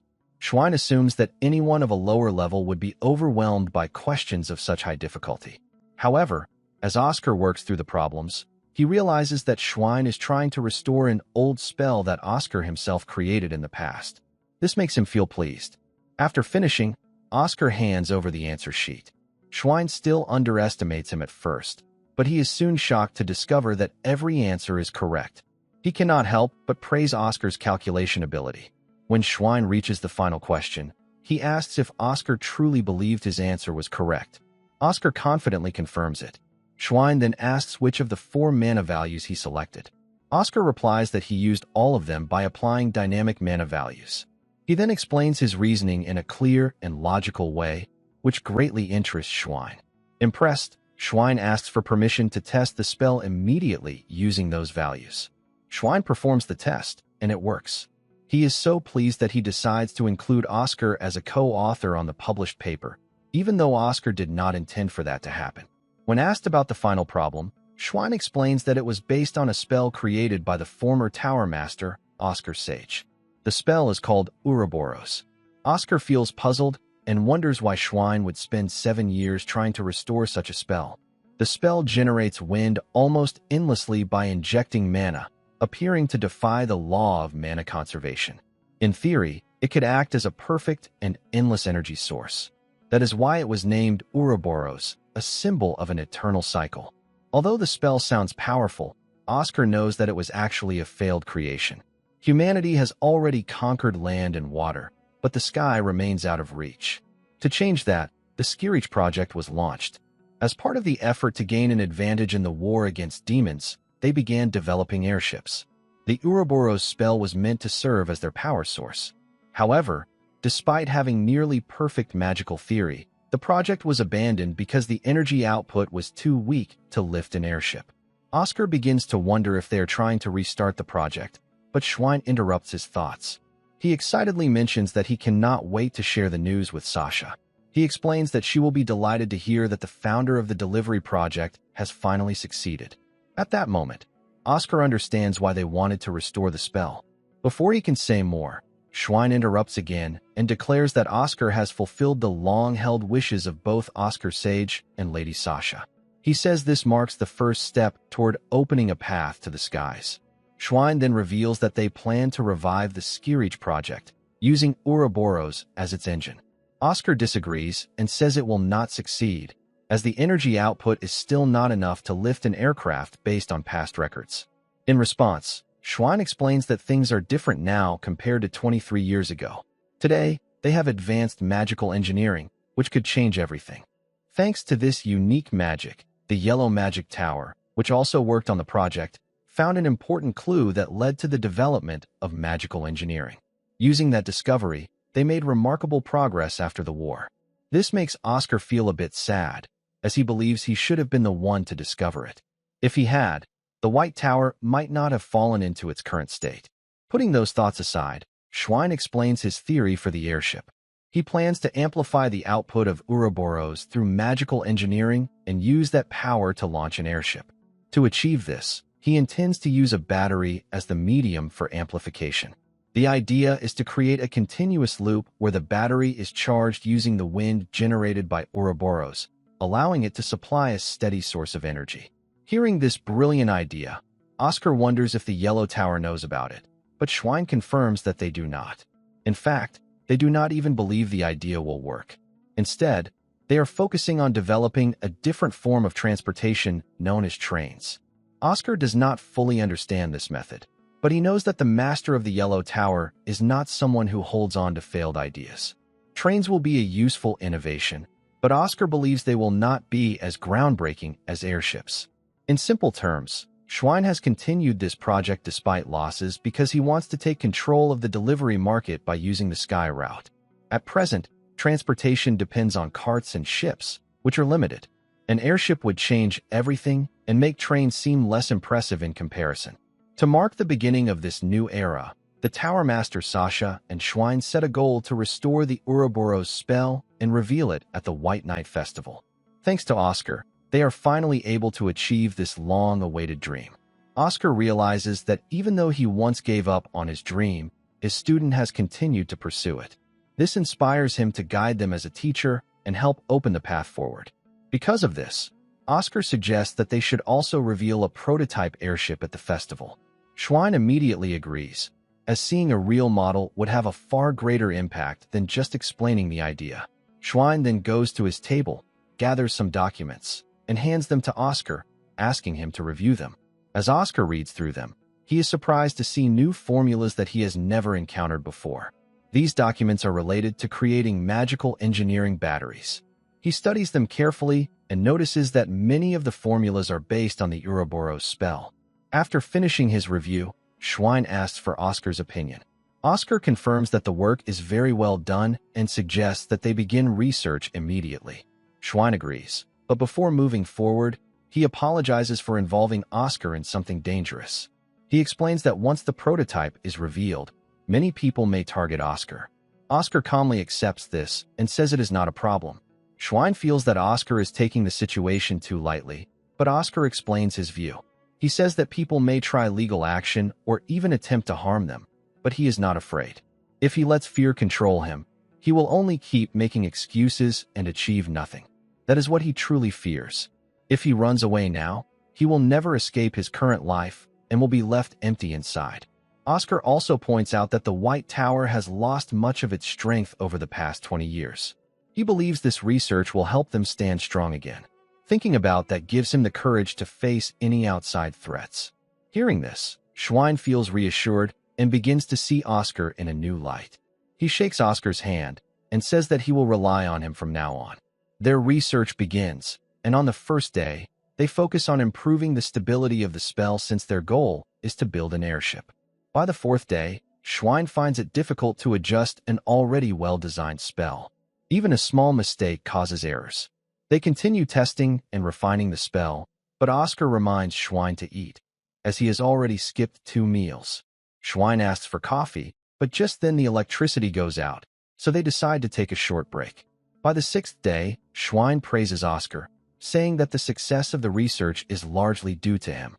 Oscar humbly replies that Schwein could have achieved the same result on his own. Schwein admits that he did not expect to progress enough to reveal an airship, and he is surprised that the magic was completed so quickly. As they share this moment, the electricity goes out again, and they laugh about the repeated outages. Soon after, Oscar is called by the Vice Tower Master, which disappoints him, but Schwein encourages him to go. He says it is now his turn to accomplish something important and promises to complete the battery that will work with Ouroboros. He tells Oscar not to worry. When Oscar arrives at the Vice Master's office, they discuss the ongoing blackout issues, which have been happening every 2 days. The Vice Master explains that the power plant needs to be cleared of slimes and asks for Oscar's help. Oscar agrees without hesitation. The Vice Master then instructs him to meet Veronica the next morning at 9. Oscar questions whether her involvement is necessary, but the Vice Master explains that beginners are required to work in pairs. He also hints that Veronica seems troubled and hopes Oscar can listen to her and offer some guidance. The next day, Oscar arrives on time, but Veronica complains that he is late. They leave immediately, with Veronica taking the lead and giving instructions like a senior. She makes it clear that Oscar should not act like a teacher outside the classroom. Oscar accepts this and stays quiet, and Veronica does the same. After some time, Oscar breaks the silence and asks why she seems tired and if something is bothering her. This makes Veronica upset, as she feels he is interfering again. However, Oscar remains calm and explains that he simply wants to help if he can. This only makes her more uneasy. Veronica is a mage whom the younger Oscar had written about many times, praising her outstanding talent. Oscar has always been curious about what made her so special. Because of this, he does not want to miss the opportunity to understand her better. Oscar offers a snack, using it as a light way to ease the mood. Veronica takes the bait and finally shares what has been troubling her. She admits that Oscar is the reason she has not been sleeping well. She has been trying to control a wind as powerful as Elder Maxim's, but no matter how much she trains, she cannot imitate it. The frustration keeps her awake, and she continues to push herself without rest. She makes it clear that this is not about learning from him, but rather what she sees as fair compensation for her lost sleep. Oscar's guess turns out to be correct. Her struggle comes from the previous lesson about the nature of mana. Veronica confirms that no matter how much she practices, her mana does not take on that nature. Oscar calmly explains that the reason is simple. That kind of wind does not suit her. Hearing this, Veronica becomes defensive and says he cannot understand her. She explains that she has always wanted that kind of intense wind and has trained for it for a long time. Oscar tells her to look at things from a different point of view, since others can sometimes see more clearly than we see ourselves. To give an example, he asks what kind of wind she thinks he uses. She replies that his wind feels arrogant and annoying. Oscar laughs and corrects her, saying his wind is actually known for being warm and comforting. Veronica mocks him, saying she has never heard of him being famous. In truth, she is simply unaware of his past. Setting aside the jokes, Oscar explains that the nature of mana is not about forcing what one wants. It is about discovering what suits a person best. This makes Veronica curious about what kind of mana would suit her. They soon arrive at the mana plant and notice a large number of slimes gathered there. Veronica immediately starts clearing them out. Watching her, Oscar realizes why his younger self praised her so highly. She is a speed-focused mage who can cast spells very quickly. Seeing her skill, Oscar thinks she could be trained into a powerful spellcaster like Majuro, who was once known as the brain of the White Tower. While Oscar is lost in thought, Veronica becomes annoyed and asks if he plans to let her handle everything alone. Oscar steps in to help, and Veronica mentions that all the slimes are crowded near the entrance. This detail makes Oscar suspicious. The slimes seem to be moving away from the interior, as if they are trying to escape something. Veronica insists that slimes are not intelligent, but Oscar explains that their strongest instinct is survival. This makes Veronica wonder if something dangerous is inside.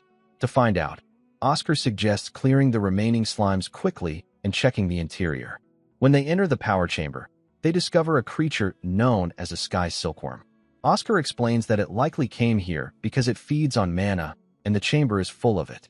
Since the creature is still inside a cocoon, Veronica assumes it has not been born yet. However, Oscar corrects her and explains that it is currently in a metamorphosis stage. Veronica believes that defeating it will solve the blackout problem, but Oscar says there is both good news and bad news. The good news is that a sky silkworm in this stage is not very dangerous, and with Elder Maxim's help, it could be dealt with quickly. Veronica feels relieved, but Oscar then shares the bad news. Once it completes its transformation, it will become extremely hungry and attack anything nearby. Veronica suggests calling Maxim right away, but Oscar points out that there is no time. The slimes fleeing in panic means the transformation is almost complete.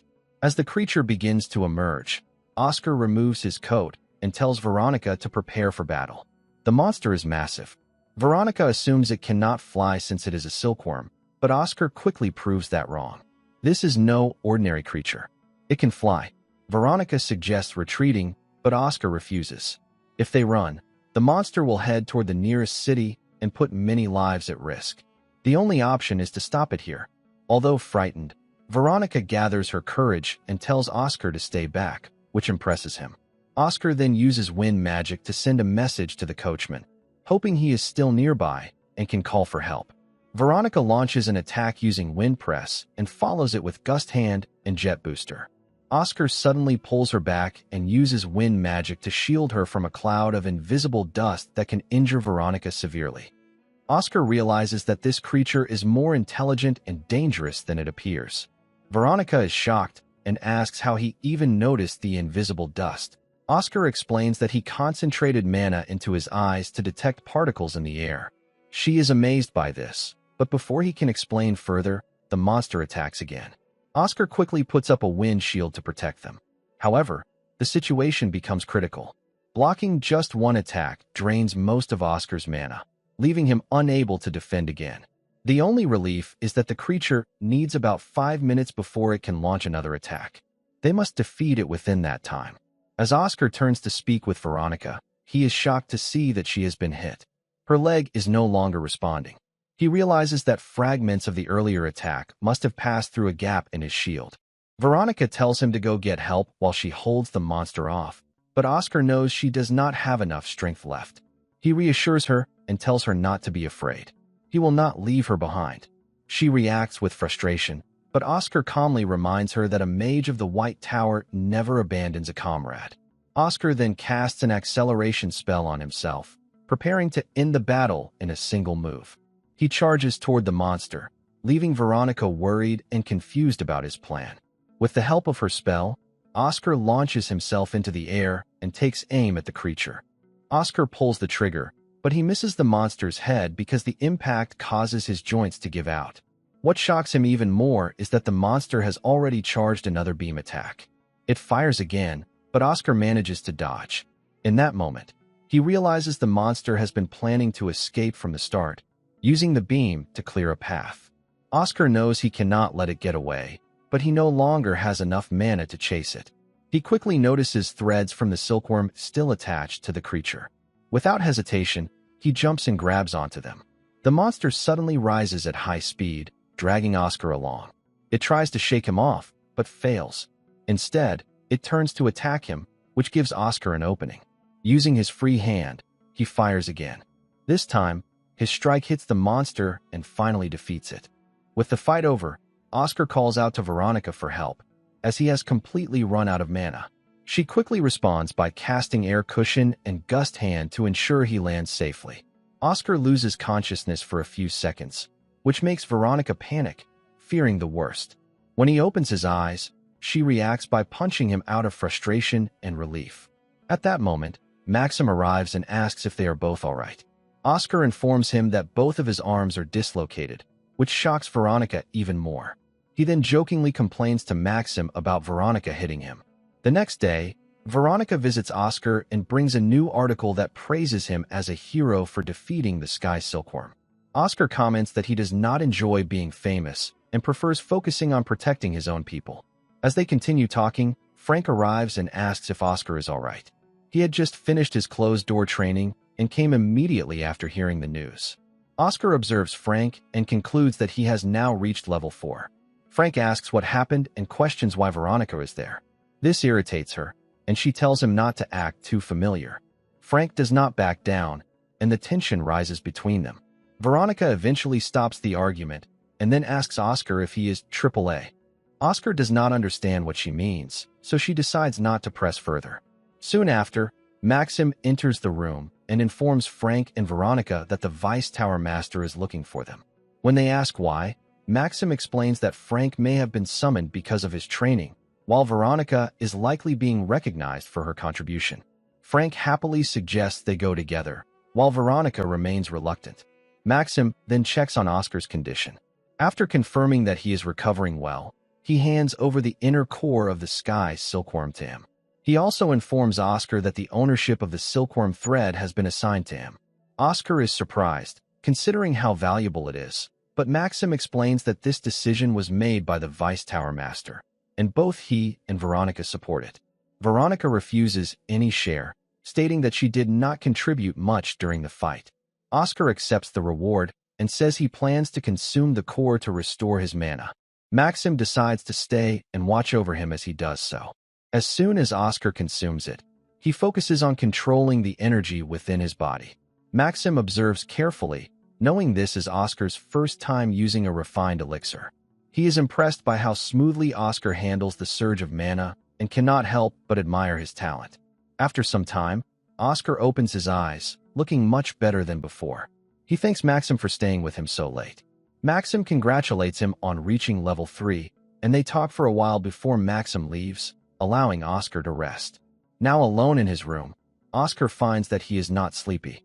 He picks up his gun and decides to work on a spell that can reduce recoil damage. At the same time, at the mana plant, a man in a black suit carrying a briefcase arrives. A white tower mage tries to stop him, but the man ignores him and proceeds forward. He presents his identification, revealing himself as Nebula Grime from the Royal Ministry's Special Investigation Division. The mage examines the card and asks for the reason behind his visit. Nebula explains that they have been ordered to investigate the sky silkworm, as it is unusual for such a creature to appear so close to an urban area. He then requests the mage's cooperation. The White Tower mage agrees to cooperate, and Nebula begins his investigation. He uses the same technique as Oscar, allowing him to see the traces of mana left behind by mages. As he enters the mana plant, he quickly determines that 2 mages were involved in defeating the monster, one at level 2 and the other at level 4. The White Tower mage follows him closely, confirming the accuracy of his observations. They soon arrive at the mana chamber where the battle took place. By studying the traces, Nebula concludes that the level 4 mage started the fight. He notes that her speed was impressive, but she became nervous, which caused her movements to become restricted and led to her injury. Since Veronica is already injured, Nebula shifts his focus to the other mage. As he continues his analysis, he becomes surprised. The second mage moved with such precision that almost no mana traces were left behind. It is one of the cleanest battle scenes Nebula has ever seen, and he begins to wonder just how skilled that person must be. Looking further, he notices traces of bullet usage, but the trails suddenly end. When he looks upward, he concludes that the mage chased the sky silkworm into the sky. Nebula praises Veronica for her courage and asks the White Tower mage about the level 4 mage named Veronica. After hearing her name, he comments on her bright future. However, the White Tower mage corrects him and explains that it was actually the level 2 mage, Oscar, who defeated the monster. Nebula is shocked. He realizes that the minimal traces he observed were left by a level 2 mage. The name sounds familiar to him, and he soon remembers that this is the same Oscar who restored the cure for the Kadena flu. He also recognizes the bullet style, identifying it as belonging to Gunman Jack.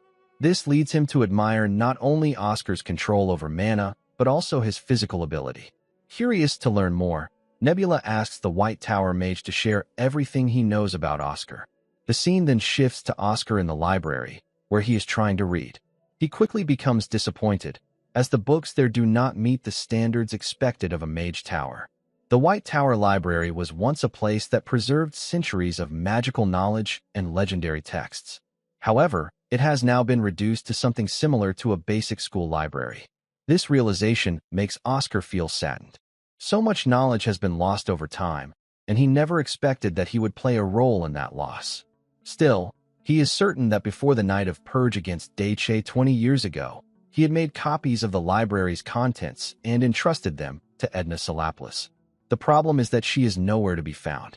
Knowing her character, Oscar is sure she would not disappear without fulfilling her promise, so he decides to search for her himself. Oscar sets a new goal to recover advanced spells that can push mages beyond their limits. Now that financial issues are no longer a concern, the potion department does not require his attention for the time being. While thinking about this, he asks the librarian for updated material on dragons from the past 20 years. The librarian tells him that such books are available and asks him to come closer. Oscar feels relieved, thinking that despite financial struggles, the White Tower has continued to gather knowledge. However, when the librarian brings out the books, they turn out to be simple stories and fairy tales. Since they are based on legends or loosely connected to real events, Oscar asks if there are any materials about real dragons. The librarian replies that such books can only be found in the Capitol Library. Oscar feels disappointed, as such knowledge used to be widely available in the past. During their conversation, the librarian mentions a dragon named Edna, who fought alongside humans until the very end. She assumes that Edna may have followed her kind when they left. However, Oscar knows this is not true. According to old records, Edna was one of the most disappointed in her own kind. Realizing this, Oscar understands that he needs a different approach to find her. The next day, Fidenlina, Maxim, and the Vice Tower Master hold a meeting to review their finances, which have improved significantly. The Vice Master then asks about the morale of the young mages. Maxim explains that many have received offers from outside, but they have remained loyal. The Vice Master wants to reward them, but without recovering the lost high-level spells, the situation will not fully improve. They discuss the issue further and note that only basic spells are currently accessible. In the past, only Tower Masters had access to high-level magic. When Sasha became the Tower Master, she only had 6 spells available, even though there were originally 64 high-level spells, each considered a masterpiece. During the meeting, the Vice Master asks about Captain Chester and whether he plans to return. Maxim confirms that Chester will not come back until he completes his final mission. The Vice Master expresses disappointment, as his return would have brought access to more advanced magic. The discussion then shifts to a dangerous figure known as the Mage Hunter, who has appeared in the northern region. To prevent any trouble, Fidenlina suggests enforcing a curfew after 10 at night. This alarms Maxim, who reveals that Oscar has already left Surin and is heading toward Baron. They cannot contact him, as he may have already arrived. Hearing this, the Vice Tower Master immediately orders them to contact the Baron branch and instruct them to send Oscar back as soon as possible. They are deeply concerned for his safety, as despite his skill, he has only recently reached level 3 and still requires protection. The scene then shifts to Oscar, who has just arrived in Baron. He looks around and admires how much the city has changed, considering it was a wasteland 30 years ago. As he walks through the streets, he begins to wonder if he is heading in the right direction, as nothing looks familiar anymore. While he is walking, someone suddenly stops him and says that they have been waiting for him.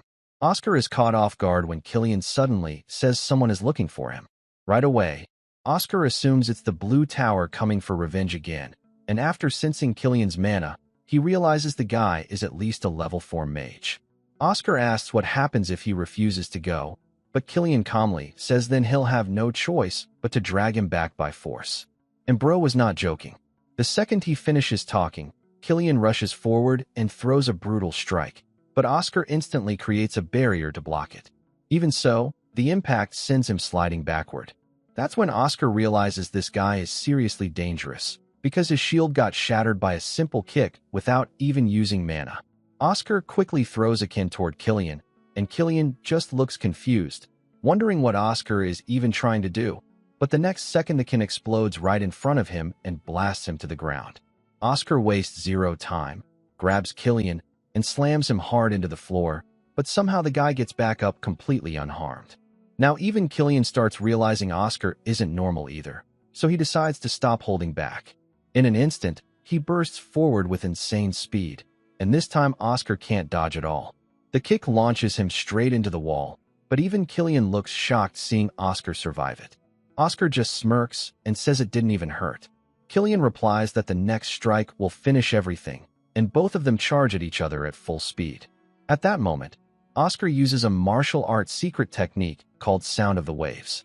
Killian gets confused because Oscar is literally punching empty air, but then the attack suddenly lands on him anyway, sending him flying into the wall before crashing to the ground badly injured. Completely stunned, Killian asks what kind of technique that was, and Oscar explains it's called resonance, a massive wave of wind that creates vibrations matching the target's internal frequency, causing the damage to hit from the inside. Killian can't believe how strong Oscar has become and says they've fought many times before. Oscar gets confused and asks where, and Killian replies that it was usually at the White Tower training grounds. Now Oscar is even more lost because he has no idea why Killian suddenly brought up the White Tower. So he finally asks who exactly Killian was searching for in the first place. and Killian answers with the name Hamel Grimwiz, the Vice Master of the White Tower. The second Oscar hears that name, he freezes. Killian then explains that Hamel heard rumors about a mage hunter appearing in the north, so he wanted Oscar to safely return. Oscar gets frustrated and asks why Killian didn't just say that from the start, but Killian casually replies that he already did. At that moment, Oscar realizes this man's communication skills are absolutely cooked. Still, something about Killian feels strangely familiar, so Oscar asks for his full identity. Killian proudly introduces himself as Killian Lockwood, a warrior of the Forest Tribe. The moment Oscar hears the surname Lockwood, he immediately asks if Killian knows Raiden Lockwood. Killian nods and says that's his father, the legendary White Tower mage known as the White Lion, and also one of Oscar Sage's closest companions. Raiden was an 8th-level mage and a martial arts master from the Forest Tribe, and apparently his communication skills were just as terrible as his son's. That's when Oscar finally realizes the truth. He just beat up his best friend's son. But before things can get even more awkward, Killian suddenly says there's another problem. He had accepted a request before coming here, but because of his injuries, he can't complete it anymore. So now he wants Oscar to handle the mission in his place. Oscar points out that Hamel wanted him to return to Surin immediately, but Killian explains the cancellation fee for the request is insanely expensive. Feeling partly responsible for wrecking the guy, Oscar finally agrees and asks what the mission even is. Killian reveals that the request involves guarding the voice of heaven. The scene then shifts to a hotel, where Oscar arrives disguised as Killian. There, he meets Evelyn, the manager of Marin, the famous voice of heaven, and as they enter the room together, Oscar finally comes face to face with Marin herself. As they sit down, Maria thanks Oscar, who is disguised as Killian, for accepting the request without even hearing the full details first. She explains that she heard Killian has a commission success rate above 80%, so she expected him to be extremely picky with jobs. Oscar calmly replies that he's not the type to choose work based on convenience. While listening, Oscar remembers the information Killian gave him earlier. Marin became famous 3 years ago because of her unique voice that makes anyone listening feel calm and at peace, earning her the title Voice of Heaven. A little shyly, Marin suddenly asks if Killian is a responsible person, and Oscar confidently says yes. Hearing that instantly makes Marin smile with relief. A moment later, Evelyn walks in and says it's time to explain the real details of the commission. Her expression turns serious as she reveals that Oscar's job is to protect Marin from assassination attempts. Oscar is genuinely shocked hearing that. Evelyn explains that Marin has been receiving threats demanding she cancel her upcoming concert at Baron Dome. At first they ignored them, but eventually the threats turned into direct death letters. Oscar asks if they discovered who sent them, and Evelyn says yes. The culprit is supposedly Era, a rival singer who debuted 2 years before Marin, and her photo was even included with the letters. Oscar immediately points out that if the blackmailer is someone famous, couldn't they just expose everything publicly? But Evelyn says the situation isn't that simple. She explains that Baron's mayor died a few months ago, and Era's father is currently the leading candidate to become the next mayor. Because of that, most news outlets are already on their side and would likely bury Marin's reports instead of helping her. Hearing this, Oscar realizes the problem is way bigger than he expected. This isn't some normal personal grudge anymore. So he asks Marin what Era could possibly gain from forcing her to cancel the concert. Marin explains that performers at Baron Dome earn the right to sing in front of the Emperor during the New Year festival, and only a handful of singers receive that honor every year. For someone in the music world, it's basically the biggest stage possible. This concert could completely change her life. After hearing all that, Oscar asks how many guards or mercenaries she hired besides him so he can plan properly, but Marin quietly says it's only him. She explains that every mercenary office refused her request the moment they learned who was involved. Oscar instantly realizes how bad the situation really is. A political family with that much influence would definitely hire assassins at least level 4 or higher, and he has no idea how many enemies could appear. And somehow, he's expected to handle all of this alone. At that point, Oscar asks how expensive the cancellation fee actually is, already thinking these conditions are way beyond reasonable. But suddenly Marin gets emotional and angrily asks how she could possibly cancel the concert after chasing this dream for 3 entire years. She even shouts that Oscar only came because he wanted the 1 million bells reward anyway. The second Oscar hears that amount, he realizes the cancellation fee must be insanely huge too. Marin, frustrated and disappointed, says she thought Killian was supposed to be responsible. But while she's yelling, Oscar suddenly notices her ears and finally realizes something shocking. Marin is a mermaid. In old legends, mermaids were known for their beauty and heavenly voices, but unlike the stories, real mermaids can transform their tails into human legs whenever they want, although only for a limited time. Still irritated, Marin asks if this is Oscar's first time seeing a mermaid, while Oscar quietly thinks that explains why there's literally a bathtub sitting in the middle of the room. Oscar then mentions that he heard mermaids suffer from severe homesickness if they stay too far from the ocean for too long. Evelyn explains that Marin is only half mermaid, which allows her to maintain a human form much longer and prevents the usual ocean sickness. Oscar looks surprised hearing that. Apparently, mermaids often entered political or strategic marriages with other races, but when they lived too far inland, many developed ocean homesickness, became seriously ill, and eventually died. Their children were often abandoned because neither humans nor mermaids fully accepted them.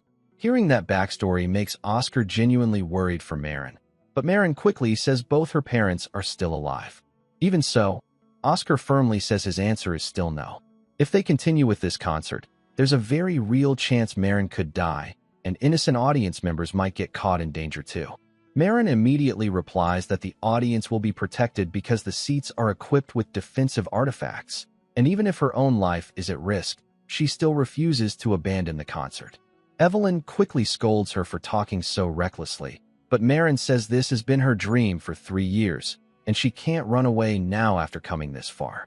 Oscar then asks why she's so desperate to perform at Barren Dome specifically, and Marin finally reveals the truth.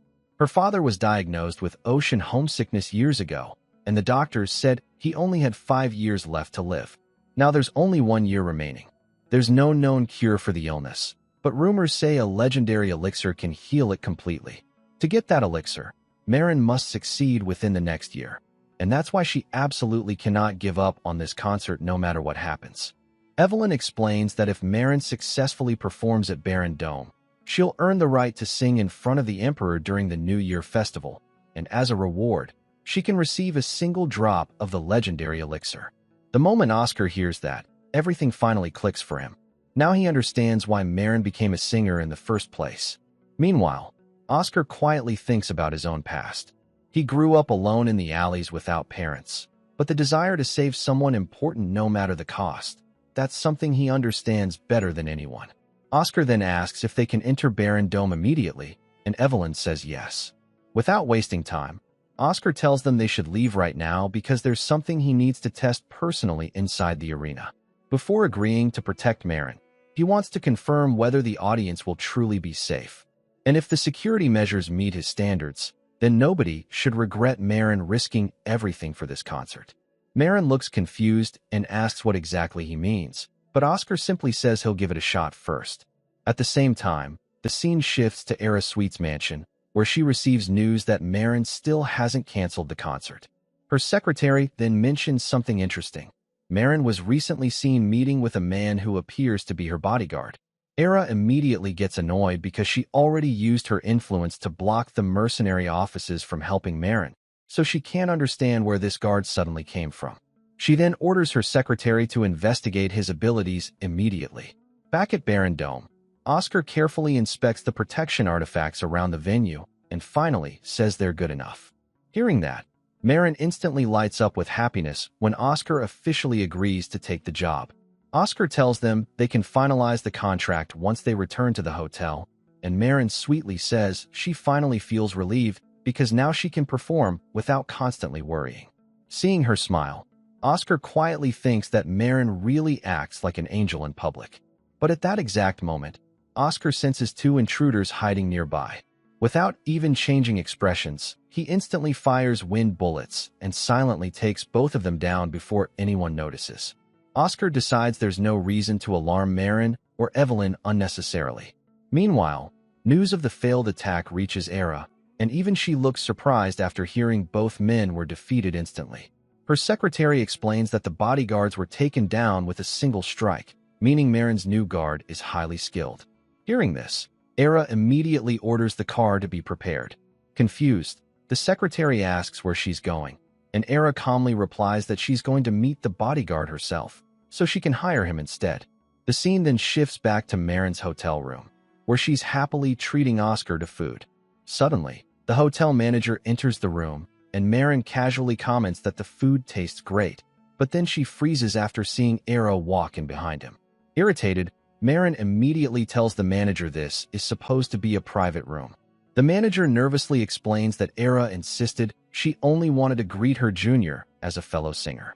But Marin clearly wants nothing to do with her and starts leaving instead. That's when Era suddenly tells Marin to leave the bodyguard behind if she's going.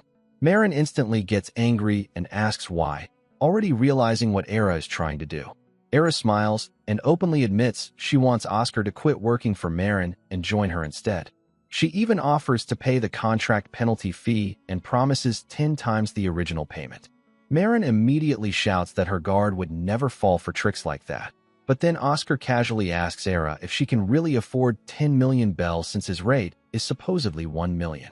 Era confidently says of course she can. But then Oscar smirks and explains that 1 million is only the deposit.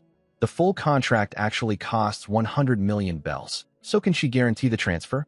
Hearing that instantly frustrates Era, and she asks if he's mocking her.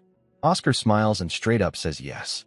That answer makes her even more furious, but she forces herself to calm down before asking for his name.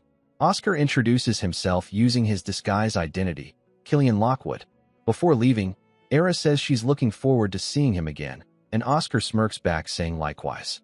That response annoys her even more as she storms out of the room. Outside, a man named Wu Jin comes to greet her. He's an assassin from Yin country. Era asks about Dako, and Wu Jin replies that he's already carrying out orders. Wu Jin explains that the original plan was to eliminate Marin's manager during the concert and permanently silence Marin afterward, but now there's another obstacle they need to remove first. Marin's bodyguard, Killian Lockwood. Wu Jin asks when the mission should begin, and Era tells him to move immediately. Wu Jin explains that he already infiltrated the stage crew and will remain inside Baron Dome until tomorrow, while Dako has infiltrated the lighting team. Era coldly replies that she only cares about results and swears she'll make Oscar regret rejecting her offer. But what Era doesn't know is that Oscar secretly heard the entire conversation through a spell he cast the moment they first met. Later that night, Oscar tells Marin to get proper rest since tomorrow is the concert and she needs to stay healthy. But Marin suddenly asks why he refused Era's offer when it was worth 10 million bells. Oscar asks if she really thinks he accepted the contract just for money, and Marin honestly says yes, especially since he couldn't even afford the cancellation fee earlier. Oscar then reminds her that she said she wanted to save her father, and he truly hopes she succeeds. He quietly admits that in his previous life, he never even got the chance to save his own master. That's why he believes Marin should do everything possible now, so she won't live with regrets later. Hearing those words genuinely moves Marin, and she softly thanks him. Finally, the scene shifts to the day of the concert. Huge crowds gather around Baron Dome, while staff members rush everywhere preparing for the performance. But hidden among them, Wu Jin quietly slips away from the group and coldly says, "It's time to begin."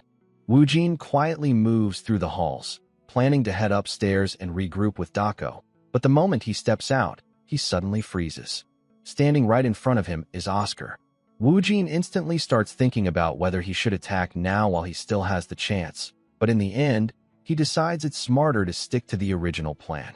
But before he can leave, Oscar calmly points out that Wu Jin has calluses on his fingertips instead of his palms, meaning he specializes in throwing weapons. Hearing that immediately shocks Wu Jin because Oscar noticed him almost instantly. Now Wu Jin starts hesitating again, wondering if he should regroup with Dako or strike first before things get worse. But Oscar doesn't give him time to think. In a flash, Oscar attacks. Wu Jin realizes immediately that he can't dodge the hit in time, but somehow he barely manages to endure the blow. Then, in retaliation, Wu Jin unleashes hundreds of poison-coated daggers toward Oscar at once. This time Oscar can't avoid them, and he crashes to the ground. Seeing that, Wu Jin grins and proudly says he finally defeated a White Tower magician. He even mocks Oscar, saying he must have been some rookie mage after all. But just as Wu Jin moves in for the finishing strike, he suddenly stops in shock. Oscar's entire body is covered in a wind barrier. Before Wu Jin can react, Oscar calmly points his gun straight at him. Wu Jin can't believe it, but the next second Oscar takes him down completely. The scene then shifts back to the concert itself, where Marin finally walks onto the stage and warmly greets the audience. At the same time, Dako waits in hiding for Wu Jin to arrive. Eventually, he hears footsteps approaching and assumes it's his brother. Dako casually moves to open the door, but then the footsteps suddenly pass right by him. Confused, Dako wonders where Wu Jin is even going. A moment later, he steps outside to call for him, only to find Oscar standing there instead. Oscar slowly turns around with a smile and says he finally found him. The second Dako sees Oscar alone, he instantly realizes the truth. Wu Jin is dead. But instead of panicking, Dako calmly says this was supposed to be their final mission together. Oscar notices how strangely calm he is about his brother's death, but Dako simply replies that assassins already know their fate the moment they choose this life. Oscar then asks if Dako plans to retire after this job, since it was meant to be their last, but Dako says no. Apparently, he recently received an offer from one of the top organizations in the entire industry. Oscar replies that this is basically a battle between a mage and an assassin now, but Dako coldly says White Tower magicians aren't even the strongest anymore. That comment instantly irritates Oscar. Suddenly, Dako releases his aura throughout the surroundings, and hidden attacks instantly burst from the walls toward Oscar. Oscar barely dodges them in time, but Dako calmly explains that his poison works through contact alone, meaning Oscar is already finished. But Oscar casually replies that he already knew that from the beginning. Dako gets confused seeing how calm Oscar still is, and Oscar explains that the poison can't affect him because he's covering his entire body with mana to completely block outside air. Dako then asks how Oscar is even breathing, and Oscar reveals he's generating clean oxygen inside his own body using magic. Hearing that finally makes Dako acknowledge him as a genuinely skilled magician, and realizes defeating Wu Jin wasn't luck at all. The next second, Oscar suddenly bursts forward using acceleration magic, rushing straight at Dako while aiming his gun for a direct hit. But just before Oscar fires, Dako instantly uses his aura to block the mana bullet from activating. Oscar is visibly stunned, and Dako grabs him while saying this must be the exact same technique Oscar used to defeat his brother. Dako suddenly lands a kick that sends Oscar crashing hard into the ground. Dako calmly says Oscar must be in serious pain right now, and the craziest part is that nobody in the audience has even noticed the battle happening backstage. But Oscar simply replies that it doesn't matter. He immediately fires 2 mana bullets, but Dako blocks both attacks and says the technique is useless against him. Then, out of nowhere, fireworks suddenly explode across the sky, and at the same time Marin shouts to the audience, telling everyone to cheer as loudly as possible. Hearing the crowd roar, Oscar smirks and says Marin remembered perfectly. In that instant, Oscar activates his technique, Soundbind, Noise Wave. A massive surge of pain suddenly hits Dako's head, forcing him onto one knee. Oscar explains that he gathered the voices of hundreds of thousands of people and slammed those sound waves into Dako like a bolt of lightning. Completely overwhelmed, Dako collapses to the ground, and Oscar instantly follows up with a wind bullet that finishes him in a single strike. As the fight ends, Oscar quietly thinks to himself that thankfully Marin followed the plan exactly. The scene then flashes back to rehearsal night, where Oscar explained they only needed to practice one thing. The moment Marin heard 2 gunshots during the concert, she needed to trigger the fireworks and get the audience screaming as loudly as possible. Returning to the present, Oscar says he's glad the setup worked, before proudly calling it the true skill of the greatest rookie in the business. The story then skips ahead 3 days later, where Marin is shocked seeing Oscar already walking around despite his injuries. Oscar casually says he feels great, and Marin reveals she even called a high priest to heal him. Oscar thanks her for the help, while Marin awkwardly admits things would have been really uncomfortable if he had actually died, especially since he was literally on the verge of death when they found him. Soon after, Evelyn arrives to settle the payment. She explains the total reward is 1.1 million berries, including an extra 100,000 as a thank you bonus. Without Oscar, Marin never would have had a chance to earn the Emperor's elixir. Oscar replies that everything was possible because Marin's determination was so strong, and now her father finally has hope of recovering soon. Marin then asks if Oscar plans to stay in the city, and Oscar says he still has some business left to handle. Marin warns him to be careful because Era is probably furious right now, and nobody knows what she might try next. Oscar calmly tells her not to worry about it. Then, with a playful smile, Marin suddenly asks if Oscar plans to keep hiding his real name forever. Oscar is caught off guard and asks what she means, but Marin reveals she noticed his colored contact lenses from the very beginning. Oscar looks surprised and asks why she trusted him anyway, and Marin softly says that when Oscar told her to save her father, the look in his eyes felt exactly like her own reflection. That's why she decided to trust him. Hearing that, Oscar laughs and says Marin really lives life without any plan at all. Finally, he reveals his real name, Oscar Cruziang. The moment Marin hears it, she says the name sounds familiar, and Evelyn quickly explains that Oscar is the White Tower genius who created the Cadena flu cure. Marin immediately thanks him once again for everything he's done. Meanwhile, at a hotel in Baron, Kaya Lockwood receives the news that both Dako and Wu Jin have been killed. Furious, she asks who did it, and her subordinates report that the killer was supposedly her brother, Killian Lockwood. But the moment Kaya sees the picture, she instantly realizes the man isn't actually her brother at all. That's when she understands someone has been impersonating Killian this whole time. Elsewhere, inside the Sweet family mansion, Mark Sweet, the head of the family, discusses the current situation in their territory with his secretary. Afterward, he asks who made his daughter cry, and his subordinate answers that it was Marin and her bodyguard, Killian Lockwood. Hearing that, Mark orders them to leave Marin alone because she's now connected to the Emperor through the concert. But when it comes to Killian, Mark coldly says to monitor his every move and report back immediately. He wants to personally teach him the price of disrespecting his daughter. At the same time, Kaya also declares that she's going to teach this fake Killian a lesson too. And meanwhile, completely unaware that two powerful groups are now targeting him, our boy Oscar peacefully sits down with the real Killian and casually drinks tea together.